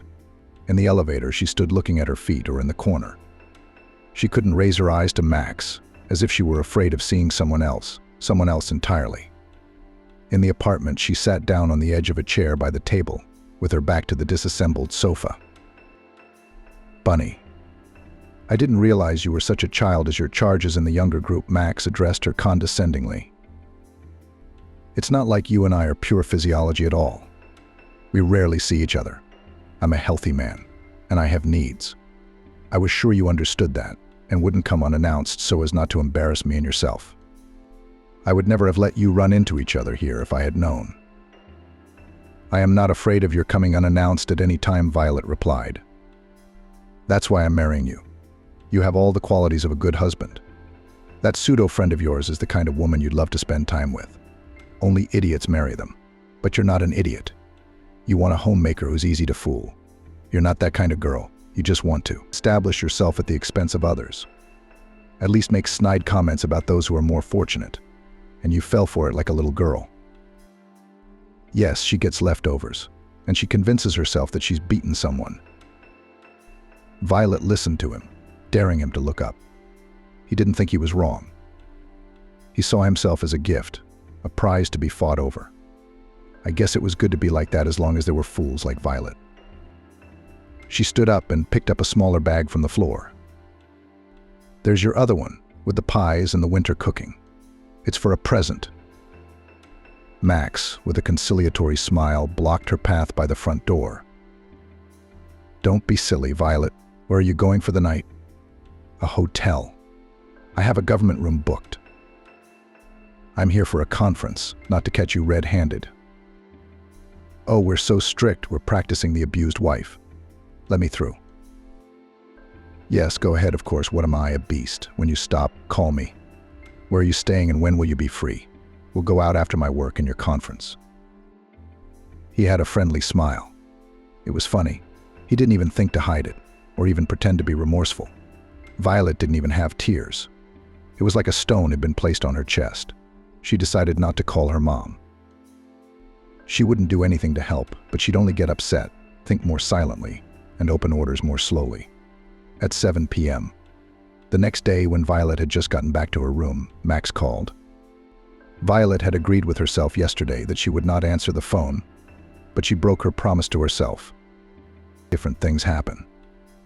People change, realize something in one night, Max said, naming the address where to pick you up. He didn't doubt it at all. She realized that she'd overreacted. People don't change, you just get to know them better over time. But maybe he was only pretending to be so cynical. If he didn't care about Violet, he wouldn't have called. Now he'd take the opportunity to get rid of his annoying girlfriend? Why all the emails and cards, the calls, the gifts, the introductions to families? I mean, he loved her. She couldn't be wrong. She wasn't some gorgeous, unapproachable socialite to conquer her just out of ego. So she does love her. She just didn't know how to express it the way she wanted to. Max arrived quickly, brought a bouquet of white lilies, suggested going to the premiere of the comedy. He was the same as he'd always been before, joking confidently, opening the door in a friendly manner. Violet wondered if he was pretending, or if he really didn't see that she was frozen or petrified. Now he was laughing quietly at the movie, enjoying the evening. Violet didn't care much about what was happening on the screen or around her. "Shall we go home?" he suggested after the movie. "Let's order delivery for dinner, a bottle of wine." Violet was silent. She remembered Nancy, the front door, the bed. "I can't go there yet. You know it hurts. And you're not even apologizing. It's as simple as that. Just because I love you doesn't mean you can do this to me." "Here we go." Max tossed back gloomily. It was all good, after all. And again, these rural pretensions. It's really your element. Kindergarten, you guessed the profession, said Max. He turned and walked slowly back to the car. Violet barely restrained herself from rushing after him. She was afraid. Even his back showed that he might be gone for good, and she couldn't do anything about it. She can't hold him back, make him regret what he's done and apologize. She can't do anything, she's inept. Deborah was right. The third day of the conference was over. Violet was going home. Max never called. It was a good thing Mia's mom didn't call her, not to alarm her, but texted her on Messenger. It was easier to reply there that everything was fine. You can't hear the voice in the text. Before the train, Violet stopped to buy a small gift for Tara and went to the station. Only settled on a side shelf, slowly floated past the platform. The bell rang. Max ran into the vestibule, tripping over other people's legs stretched out into the passage, as if he couldn't answer it in the car. I thought it would be better to talk to you directly, so that there would be no misunderstandings, so that you wouldn't make up unnecessary things for yourself. Max's voice sounded soft and almost indifferent. For some reason, Violet remembered the Methodist at the conference, tired from the speech and the buffet. You and I shouldn't be in a relationship. I was wrong, I admit it. We're not right for each other.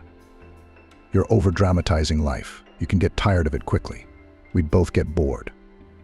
If I'm feeling it now, you know there's no point.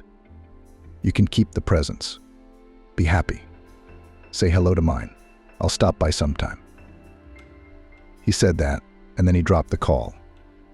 That's what it's called, dropping it. That's Mom's calm, sad expression, Violet thought. I know Mom well. You knew this was going to happen, and you never said anything to me once. I'm like an old crow that just crows. I didn't like Max too much, but my opinion is my opinion. I'm entitled to be wrong, and I'm not rarely wrong. And why would I want to ruin the best moments of your life? Said Mia. It was good, wasn't it? Violet exhaled. Well, then everything's fine. There's nothing to regret. It was, and it will be. Not with him. Do all men look at it that way? Why do I even want to be in a relationship? Come on, don't generalize, Mia said. They're just as different as we are. What loyalty isn't everyone's cup of tea? It's true. Things happen in life. I do not judge anyone for a long time, but a kind, decent person behaves differently. If his girlfriend, especially his fiancée, catches him with someone else. Of course, when he loves her. Perhaps even if he doesn't love her anymore, it's still different. And you realize that. Sometimes a guy's an incorrigible red tape, but he's a good man. And in Max's case, it's not the cheating that matters. It's how he behaved afterwards. You got rid of a piece of shit daughter. Well, that's something to celebrate, isn't it? You've lost track of her friends, Mom Violet sighed. We haven't even had a single fight. Seriously. Ever since we were kids, we've all trusted each other. And now, even if I wanted to, I couldn't trust her in the smallest things. It's not an accident. She came to LA to see him. It's deliberate. Stella won't want to be in a relationship with me after her brother and I broke up. She's not a friend. Deborah wasn't a friend. She was just a hitchhiker. People like that are friends when it suits them. Not when it doesn't, they'll take a boot to the head and move on. No one to regret either. Stella is not a stupid girl, though her mother and brother think otherwise. She'll figure out who she wants to hang out with. If she distances herself from you, it's because she's embarrassed about her brother. It happens to people with a conscience. Someone else did something nasty, shame on you. When you went to work, Mom, could you just jump from one topic to another? Violet was used to it, but sometimes she couldn't keep up with her mother's thinking. Monday. Today is my day off, and tomorrow is a work day. After the conference, let's go out of town for the weekend, and if I'm lucky, I won't even be sad. A friend with whom I met New Year's Eve has a dacha in a magical place, almost in the middle of the forest. There are snowdrops in the sunny meadows. Mom, you've never introduced me to your friends, Violet said. Is it something serious? Just a man with whom I will gladly introduce you. His name is Leslie, that is on passport Alexei. And serious, not serious, a little bit of everything. In any case, I'm welcome to visit with my daughter. or with my mom, or with Jordan, in addition. There's a dog and 2 ginger cats. Oranges, tangerines. Let's go. It was Max's first vacation. He was so lucky he was going on vacation alone, without his wife. His wife, having received an invitation to the wedding of a girlfriend in Los Angeles, was excited. She packed up and flew off. She picked up speed from the very doorstep and didn't even offer her husband company for the sake of decency. "You should have asked me," Max said. And I shook my head. "There will be ours, our yoga class. You're not interested.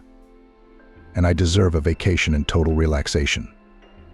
And I want to see a real California wedding, a California mother-in-law and all the other highlights. And you can make up for it by going somewhere else." "Does Dad know you need a vacation?" asked the wife, and flew away happy and satisfied. It was even annoying that he's not jealous anymore. Letting her go on vacation alone, just to have fun without her husband. And after all, not so long lived together. Max married the daughter of the technical director of not the smallest company, in which he worked as a development engineer. They met at a summer corporate retreat, where employees could take one of their family members with them at will. There was a lot of people. Contests, fireworks, dancing to pops, all sorts of nonsense for the fun of office workers. But a bright, confident brunette approached him when he was bored at the bar on the open veranda. "What kind of cocktail would I like?" she asked. She wasn't exactly Max's type, but if she was showing interest, it was indecent to ignore the chance. Max ordered more cocktails, drinking potentially. "I'm going out for a quick minute," Roxy said after the dance. "Stay here, don't leave." "While your lady goes to powder her nose, I'll tell you something," came the mocking voice of Peter's colleague over my shoulder, "so that you do not particularly scatter. That's our Sam's daughter, the one and only favorite. She doesn't want to work. She'll get it here, she'll die there. It's not my thing. She'll go and live in Florida, Hawaii, and then go back to learning new things. Daddy's a retrograde, and he wants to marry her off. She's going to be 30 soon. To him, that's the age for girls to worry about being single. I mean, it's not the best butterfly for your herbarium." Max managed to say a big thank you to Peter, only mentally. He grinned and disappeared into the crowd of colleagues, barely noticing that his companion was returning. If Max had any interest in Roxy, it had diminished with the news of her parentage. Better to play the right nerd, so that Roxy would get bored and switch to a more interesting subject. Violet could be seen to be a gambler. Max's game of nerdiness turned out well, even talented in some places. There was a reason he was in good standing with the company. But that damn Roxy liked him too. She preferred to think of herself as a romantic, but in fact she was determined, strong-willed, and tenacious. Max, who liked to set the tone in relationships and talk up girls, felt driven for the first time. Roxy had asked for his phone number after the corporate party, and she'd called him herself, never doubting that he'd welcome the call. She could call in the middle of the day and talk passionately about all the nonsense that girls usually had girlfriends for. When he was silent for a long time, patiently listening to this nonsense, she interrupted herself and asked, "Or are you not interested?" I didn't want to check what would happen if he answered not very much. All the more so because another alarm bell was ringing. Francis began to tell Max. He'd treated you well before as a promising, responsible employee. But in a human way, he looked at you the same way he looked at others. He didn't notice you much before the corporate party, but after the summer corporate party, he started to touch on non-work topics. We talked about cars and boats. Max was invited to a fishing trip in a narrow circle, in which revolved rather closed, serious Sam. There was a lot to think about. He seemed to be seen as a future son-in-law. His relationship with Roxy was a protracted candy bouquet. Max just didn't want to complicate his life for fear of repercussions. In the eyes of Roxy's parents, he clearly looked like a well-mannered, serious young man with moral fiber who needed more than just a bed. It would have been very funny if it wasn't happening to him. A week before fishing, Max raided several thematic sites and bought himself the right equipment and the right spinning, with which it is not ashamed to appear in a serious fishing community. He enjoyed fishing as a hobby, looking for the upside to his position, and this was the first thing that came to mind. In fact, he just wasn't planning on getting married just yet. He was quite happy with the advantages of a single life. But if he reconsidered his plans, everything was going very well. The second such chance for a guy from a small town in the most ordinary family may not be. Without the right acquaintances and favorable kinship, he expected only routine work and slow career growth. That is, if in the office with business trips, without a shift, and he didn't want a shift anymore. Max liked comfort.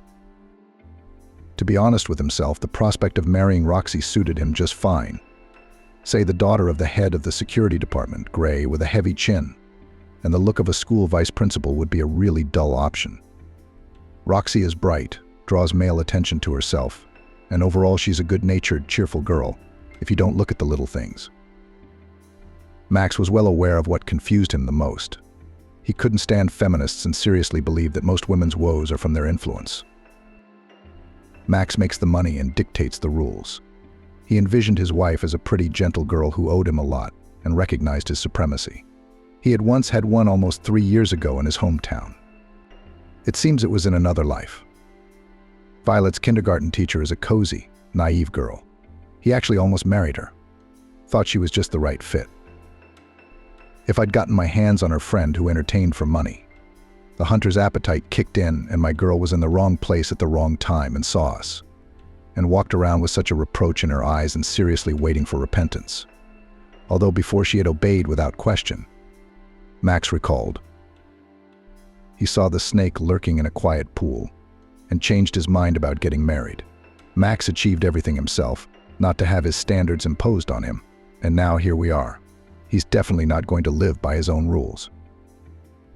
Max still hadn't decided overnight from Friday to Saturday what line of behavior to take at the informal meeting. Francis, his 2 friends, and his cousin greeted Max cordially and did not show their superiority. Late in the evening, as the company drank and dined in a cozy rented cottage, Sam called Max to the terrace and bluntly asked, "Are you serious with Roxy? Just explain honestly, man to man, I'll understand." "I love your daughter, Sam," Max declared. "Whatever happens." "Why are you stalling?" "She's waiting. It's just a fashion for girls to be independent. But they're really waiting for a man to take the initiative. You know that without me, you're not a boy anymore. I realize that I am not yet able to provide her with the standard of living to which she is accustomed." Max justified himself. "I'm afraid I'm not up to it. I don't want to look like a cunning provincial Alfonso. It's not for me. I realize that Roxy deserves someone more successful." "So what? We're so proud," Sam snorted. "Okay, I hear you. I get it. Now I'll tell you, my daughter has my personality. We don't care that you're not rich. It'll all come. You just have to want it. Do you have it?" "I can see that, and I'll help you," Sam said. "I care about my daughter's happiness, not what other people think. I don't work like an ox for myself. When you have kids of your own, you'll understand. Roxy never wanted to get married. She just waved it off. But she wants to marry you. So don't hesitate, and don't hesitate to propose. Your mother and I will throw you any kind of wedding you want. 300 people, or just the 2 of us in the Maldives." "Thank you for your understanding, Sam. Just as long as everything works out," Max replied. And that's how Max got married. Olivia didn't want a big celebration. "Weddings are just for drunken guests and hackneyed plots," she said. Max was grateful to her. First, he was bored with crowded gatherings. Secondly, he realized that his mother and Mia would look unrepresentable against the background of well-groomed, carefree friends and peers of the bride. Poor, simple-minded relatives of a provincial boy. And without a lavish wedding, there is no show of one's humble kin. Max called home and announced that he was getting married. They will go on a wedding trip, and then sometime come to visit with gifts.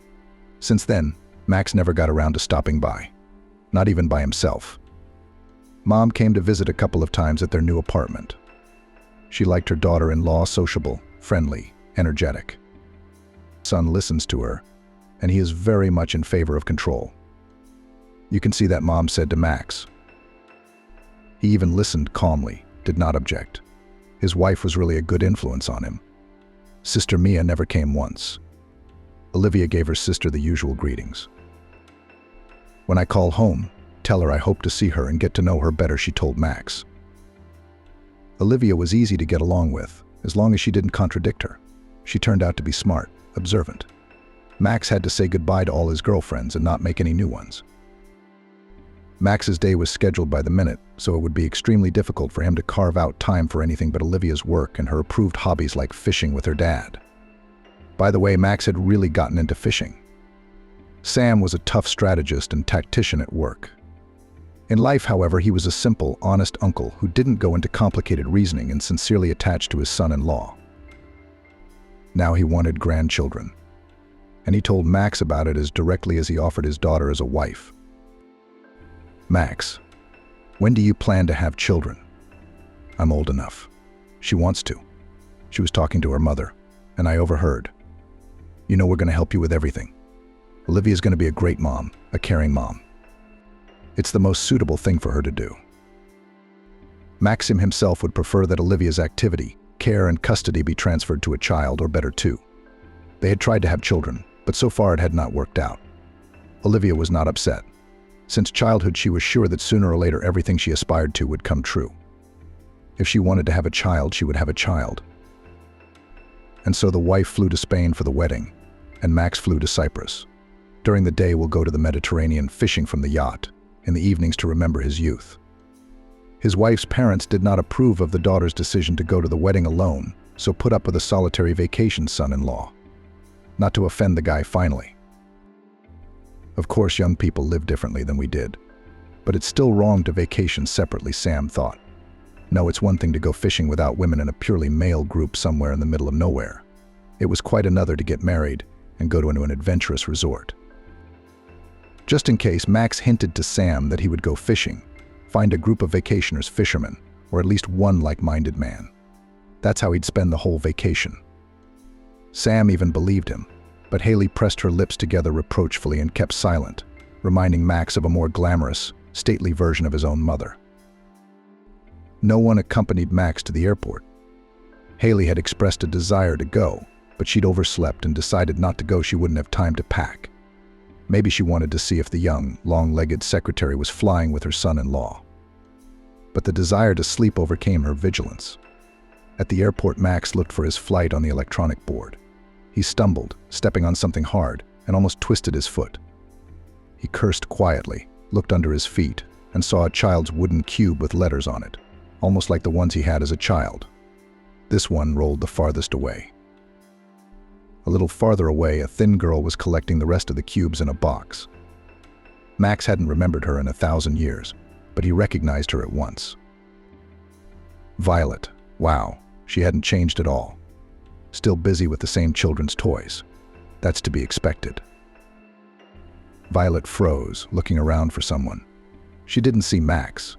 He took advantage of it. He jumped up behind her, quietly handed her the unfortunate cube from behind her shoulder, and suddenly asked in a stern inspector's voice, "What's Violet Henry doing at the airport on a weekday?" "Accompanying kindergartners on a field trip to flight attendants and stewardesses." I didn't expect to remember her middle name. Violet flinched slightly, barely perceptible, and turned around. For a few seconds there was a flicker of confusion in her eyes, but it was immediately replaced by a calm smile, the kind of smile one uses when greeting someone one knows on a first-name basis. Violet Henry sometimes rests, she grinned softly, indifferently, ignoring Max's tactless prank. I wanted to continue the conversation and embarrass her. But Violet saw the people she'd been waiting for. A little girl with a mop of brown curls and bright red sneakers was running toward her. She was followed by a cheerful girl and a schoolboy. "Mom, it's okay. We washed them all." Violet heard the little girl's cheerful report. "Good girl." Violet laughed. "Here are the cubes. Tell Misha to put them in his backpack, and don't look in other people's backpacks." "I used to play customs with Misha," said the little girl. She looked a lot like Violet. The same thick hair, the same clear skin with a few freckles. The eyes are not light brown, autumnal, not visible, but almost round, big and mischievous. You can already see that she will grow up to be very beautiful, Max suddenly thought. "Thank you, Tara, for bringing order to this gang," Violet said to her friend. "I met an old acquaintance while I was waiting for you." She nodded politely to Max. "We should go." Have a good day. Have a good vacation or business trip." "And to you," girls nodded Max. The friends separated the children, taking each of them by the hand. They went to the baggage claim line. Somewhere in the middle of the line for the Montenegrin flight, an elderly woman with suitcases was waiting for them. I wonder if he was just choosing between Cyprus and Montenegro, but he chose Cyprus. It would have been funny if they had flown to the same resort town, but we didn't, and probably with children choose other resorts, thought Max. As Peter likes to say, when you have children of your own, you'll understand. Somewhere the carefree and waltzing mood disappeared. Max handed in his suitcase, sat at the bar with a brandy and coffee. It seemed that at the opposite end of the hall still flashed this four moms with children, thin girls of about 5 years. How much he understood about children. They'd said goodbye just about 6 years ago. He could very well be her father. And his eyes. He's wrong, though. There's not many eyes like that. And if the child was his, he would have been informed. Sister Mia, who'd never forgiven him for dumping her girlfriend and not even wanting to meet his wife. Or Violet herself. But as it happens, usually let's make up, my love. We'll have a baby or her mom, or his mom at least as a warning that they can file for child support. No one's ever said a word. It doesn't work that way. So there's probably another option here. Violet was looking for comfort after they broke up, and now someone's seriously comforting. That's fine. It's better to think that way. Anyway, she's not poor now, taking the baby to the seaside. When they met, she had never been further than Moscow. Max had absolutely no intention of thinking about Violet any further. He tried to play a game to guess which of the spicy girls in his line of sight was flying to the same place as him.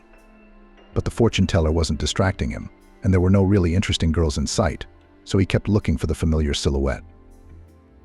She had changed, after all. No, she didn't look older. Still the same as a freshman girl. Light, graceful, calm. There was a confidence about her, something else elusive that made her stand out. Yes, she'd always had good taste, but she didn't get to refine it very often anymore.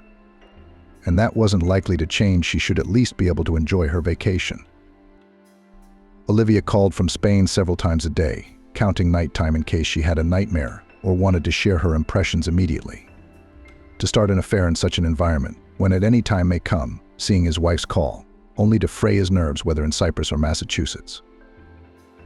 Max suddenly realized that he was really tired, and if he wasn't hanging out in a bar or on the beach, he was fishing. In the company of a quiet Yaroslavl uncle of advanced age. Uncle Sam. Max was even a little scared. That he likes such a vacation. Is he getting old? It seems very early for that. He returned to Moscow with fishing bikes for Peter, and the usual life continued.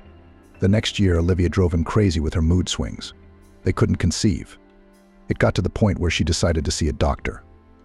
She hated going to the doctor, except for the dentist, and presented it as a sacrifice for beauty. Going to the gynecologist was even harder for her. Max waited doomedly for her to share the details, as was her habit, but he exhaled with relief. Olivia had suddenly stopped sharing, talking only to her mother. While she waited for the results of the tests, he remembered to give her the usual signs of attention and didn't ask her anything, as long as she left him alone. But one day she came, not looking like herself, fell back in the chair and said with a tremor in her voice, "I don't stand a chance." That's when Max rushed to comfort her, just as she had expected. He did feel a little sorry for her. She's not a bad girl.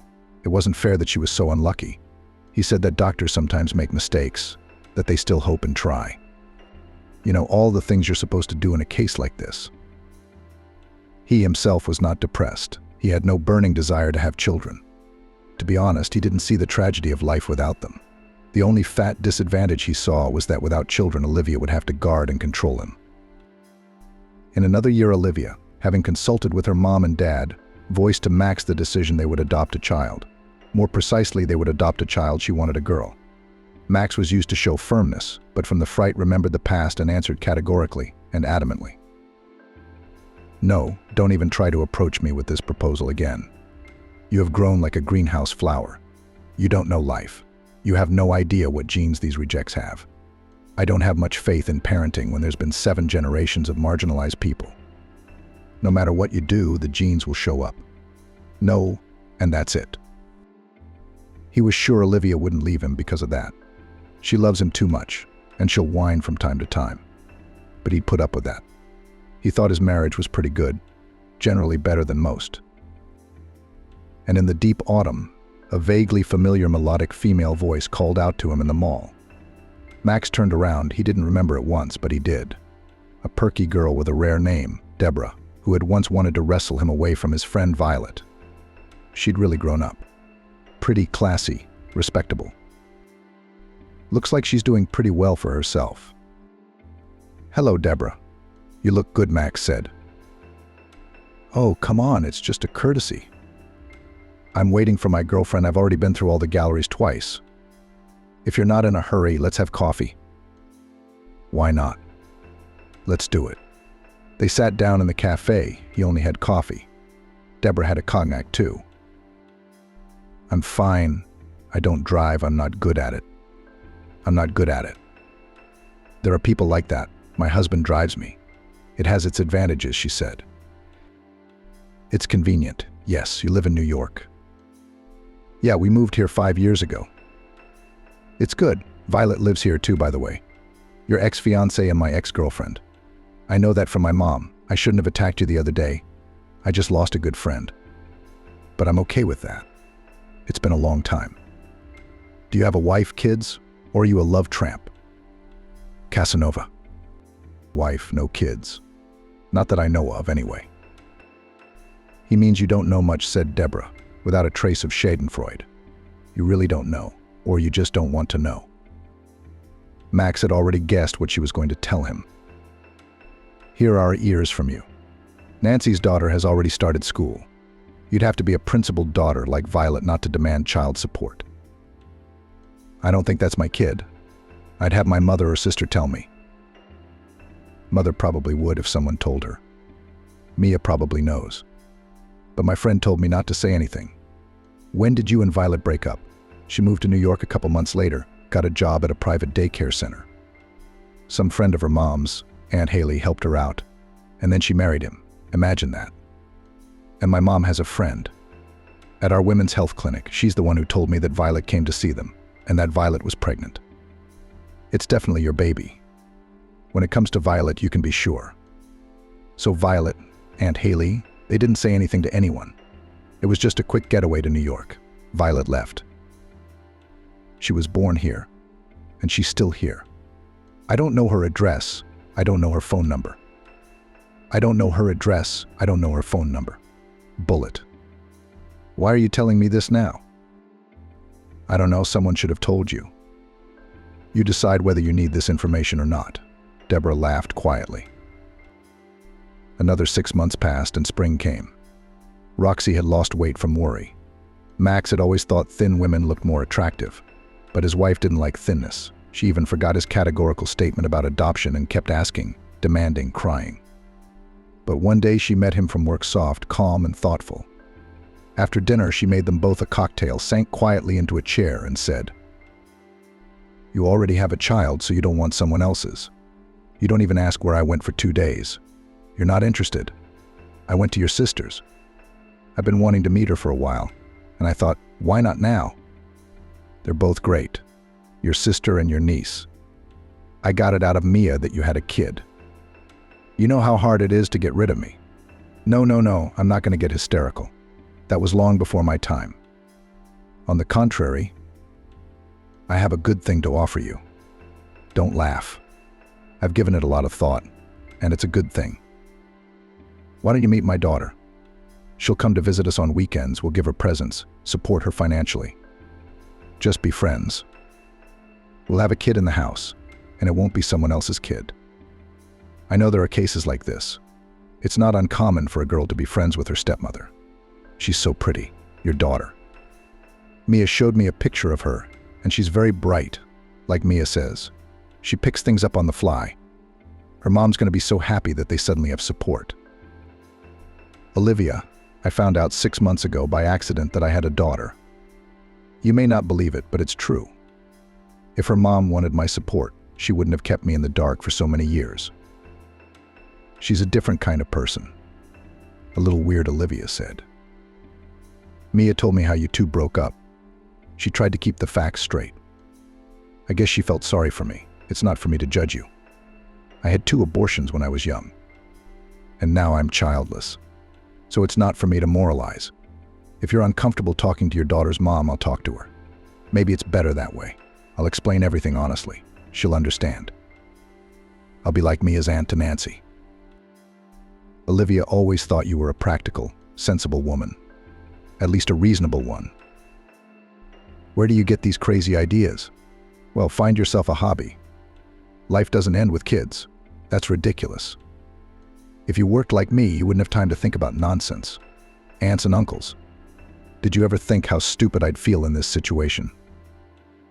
She seemed to be thinking about saying something else. You could tell, but she didn't say anything. But it's also wonderful that she's learned to stop, if only for a while.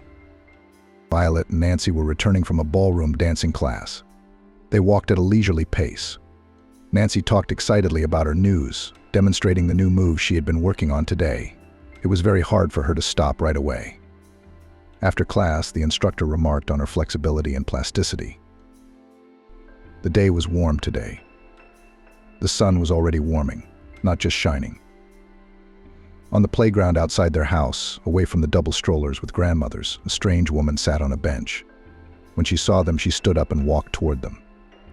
A well-groomed brunette with a beautiful, tired face. Not a single wrinkle. But you could see that she was a grown woman. Not a student, but definitely not one of the moms or other relatives of the children from this kindergarten. "Hello, you're Violet and Nancy," she asked, friendly but a little tense. "Yes, my name is Violet." "This is my daughter," Violet replied in her tone, but a little wary. "This didn't seem like an official visit," said the stranger. "Violet, would you have a moment alone?" "We can do it here, Nancy. Walk a little on the grounds, please, and chat with our neighbors. I won't be long."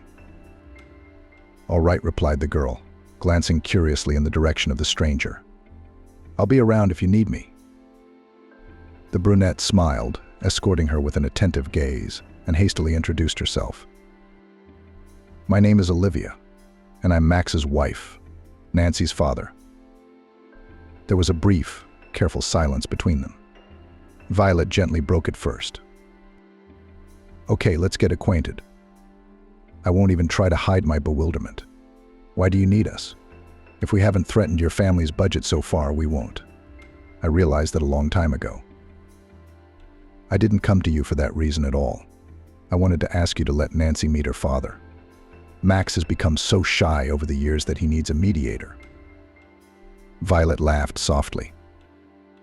If he suddenly wanted to communicate with his daughter, having learned of her existence, he would come himself. Especially since you're not happy to mediate in such a matter. I can see he hasn't changed. He's as indifferent to the woman as he ever was. "I'm sorry, Olivia, no offense. Just the facts." Violet felt a strange sympathy for her new acquaintance. There was no hostility from Max's wife, no sense of superiority. She did not scrutinize Violet, did not evaluate her, did not compare her to herself. She just stared expectantly, thoughtfully choosing her words. "Violet, this is going to sound strange, but I'd love to have my husband's daughter in our home. I don't have children of my own. He doesn't want to foster one." Olivia was silent, pausing again to pick her words. "I think I understand. You don't need to explain further." Violet stopped her. "I'll tell you a platitude. Doctors sometimes make mistakes. I work in a kindergarten. I know many such stories. Every daycare center has a child whose mother thought she was infertile. Are you hoping for a chance? It helps a lot. What about Nancy? I'm getting married in a month, and for Nancy, my husband to be as her daddy. She doesn't even doubt it. She doesn't even doubt it. Me too, by the way," Violet continued. "Imagine if this were your child in your situation. What would you do?" Yeah, I'm not coming back. I apologize for the stupid idea, the wasted time. I'd have a very different conversation with me if I were you." "And I'm sure you'd understand," too," Violet replied. Olivia nodded. "Thank you." She turned and walked toward the parking lot, waving to Nancy as she went. And I was still feeling sorry for myself. At first, Violet thought, looking at her, though I was never as lonely as she was. Leslie won't arrive from her business trip until tomorrow. Nancy is already asleep, and Olivia and Nanny have one eye in the other. No, there's nothing to be afraid of course. Max wouldn't be coming. He didn't like to make things difficult for himself and hardly liked it when they broke up. Was Violet not lying about herself already? She was in love with a man she should stay away from in the first place. How could she have been so naive? She asked then, telling her mom. She wasn't even asking her mom. It was a question in space. But Mom answered if we were smart in love, mankind would have died out long ago. Convincingly, she answered. So that doesn't speak to your personal stupidity. It's just the way things work. And I've had that. What do you think? See, I'm alive and enjoying life. I don't think I can ever really be happy about anything again, Violet was saying. I thought so too, answered Mother. The main thing is that you don't make yourself insincerely cheerful. If you want to wear mourning for love, wear it. It will end. You'll see. Maybe the psychologist would burn me at the stake, but I think so. Violet believed Mom. Mom was not only her own psychologist, but she was also a psychologist to others. Violet was sure that many clients went to her over the years, not so much for a closet makeover, as for a conversation to chat with Mom and see that their problems weren't so dire and insoluble. And then came a series of happy coincidences. Haley introduced Violet to her wonderful friend Leslie. Leslie's older sister Sylvia turned out to be the head of a prestigious private daycare center in Los Angeles and was just visiting. She enticed Violet to join her. Even after learning of her pregnancy, Violet initially doubted how she would be alone in Los Angeles with a baby. Sylvia reassured her. Not alone. Think of us as family. Your mom and my brother are about to get married. I live alone in a big apartment. It just so happens, and I can't stand being alone. I'd love it if you'd keep me company. If things don't work out, you can always go home. Violet was a little hesitant, not ready to leave her mom, her little group. I spent the night wondering how she would feel at Sylvia's, she said. Her mom snapped at her with her opinion. Don't think I'm kicking you out by deciding to start a new life. But I'd go if I were you. I'd try it for a reason. Fate throws in coincidences to make it easier for you to start over. And that's how Violet ended up in LA. Living, working, raising Nancy. And a year ago, she met Tyler at the supermarket. I accidentally put a chicken in his cart instead of hers. And that was the last one. We laughed at that reaction. Violet was already married to Tyler for 3 years when she found out she was expecting a baby. She went to the clinic to check in and ran into Deborah at the front door. She had put on a lot of weight, but it looked good on her. Oh, Violet. Deborah rejoiced. Look, you were right. You must be a good witch. She pointed to her prominent belly, and Deborah looked different. She glowed with a contented calm. I'm so glad you and Max are doing well, Violet said sincerely. I'm fine, but I have no idea about Max. We don't talk. I've only been with him for like 2 months since I met him. I tried like a stubborn donkey to get him to adopt a little girl from the orphanage. He even stopped calling me by my first name, just sister. Mole, I'm obsessed with wanting to have a baby. I'm limited, Deborah said, and I was really getting kind of crazy. I'm used to getting what I want. Of course, it was hard on me. Max had a young girl when I found out by chance. I didn't feel anything special. I just felt sorry for the girl. I met her, drew a verbal portrait of our mutual Max out of female solidarity. We're still friends, by the way. But she dumped Max. Not immediately, of course, but the main thing by herself. I gave up then, decided to get away. I went on vacation alone so I wouldn't have to see his perpetually disgruntled face. And there I had a resort romance, and I suddenly realized thanks to him my husband does not love me at all, and I do not love him anymore. I was wrong about him. I saw it clearly. What's there to stand out for? So I went home and got a divorce. He even quit his job out of fear, as if my father would go after him. He never would. My dad's not that kind of man. My resort fling turned out to be serious love. Who knew? And now I'm about to be a mom. I'm pretty sure I know the real reason Max and I didn't have kids. He didn't love me at all. and it worked like birth control for some reason. Everyone laughs at me, even my mom. One old doctor said, "Yes, I've seen cases like that. You're not the first. And I believe you if you feel that way. That's the way it is. Bring your baby to our daycare center later." Violet smiled. "I was just going to say that. I'll bring my baby to your daycare center." Olivia laughed. "I'm going to have a son. You don't have to wait so long. Come visit us with your husband." And they exchanged phone numbers. Violet walked home happy. She remembered Deborah sometimes. And it was a sad memory. It was nice to know that another person's life had changed for the better. It seems like they're definitely going to be family friends. If that's how she feels, that's how it is.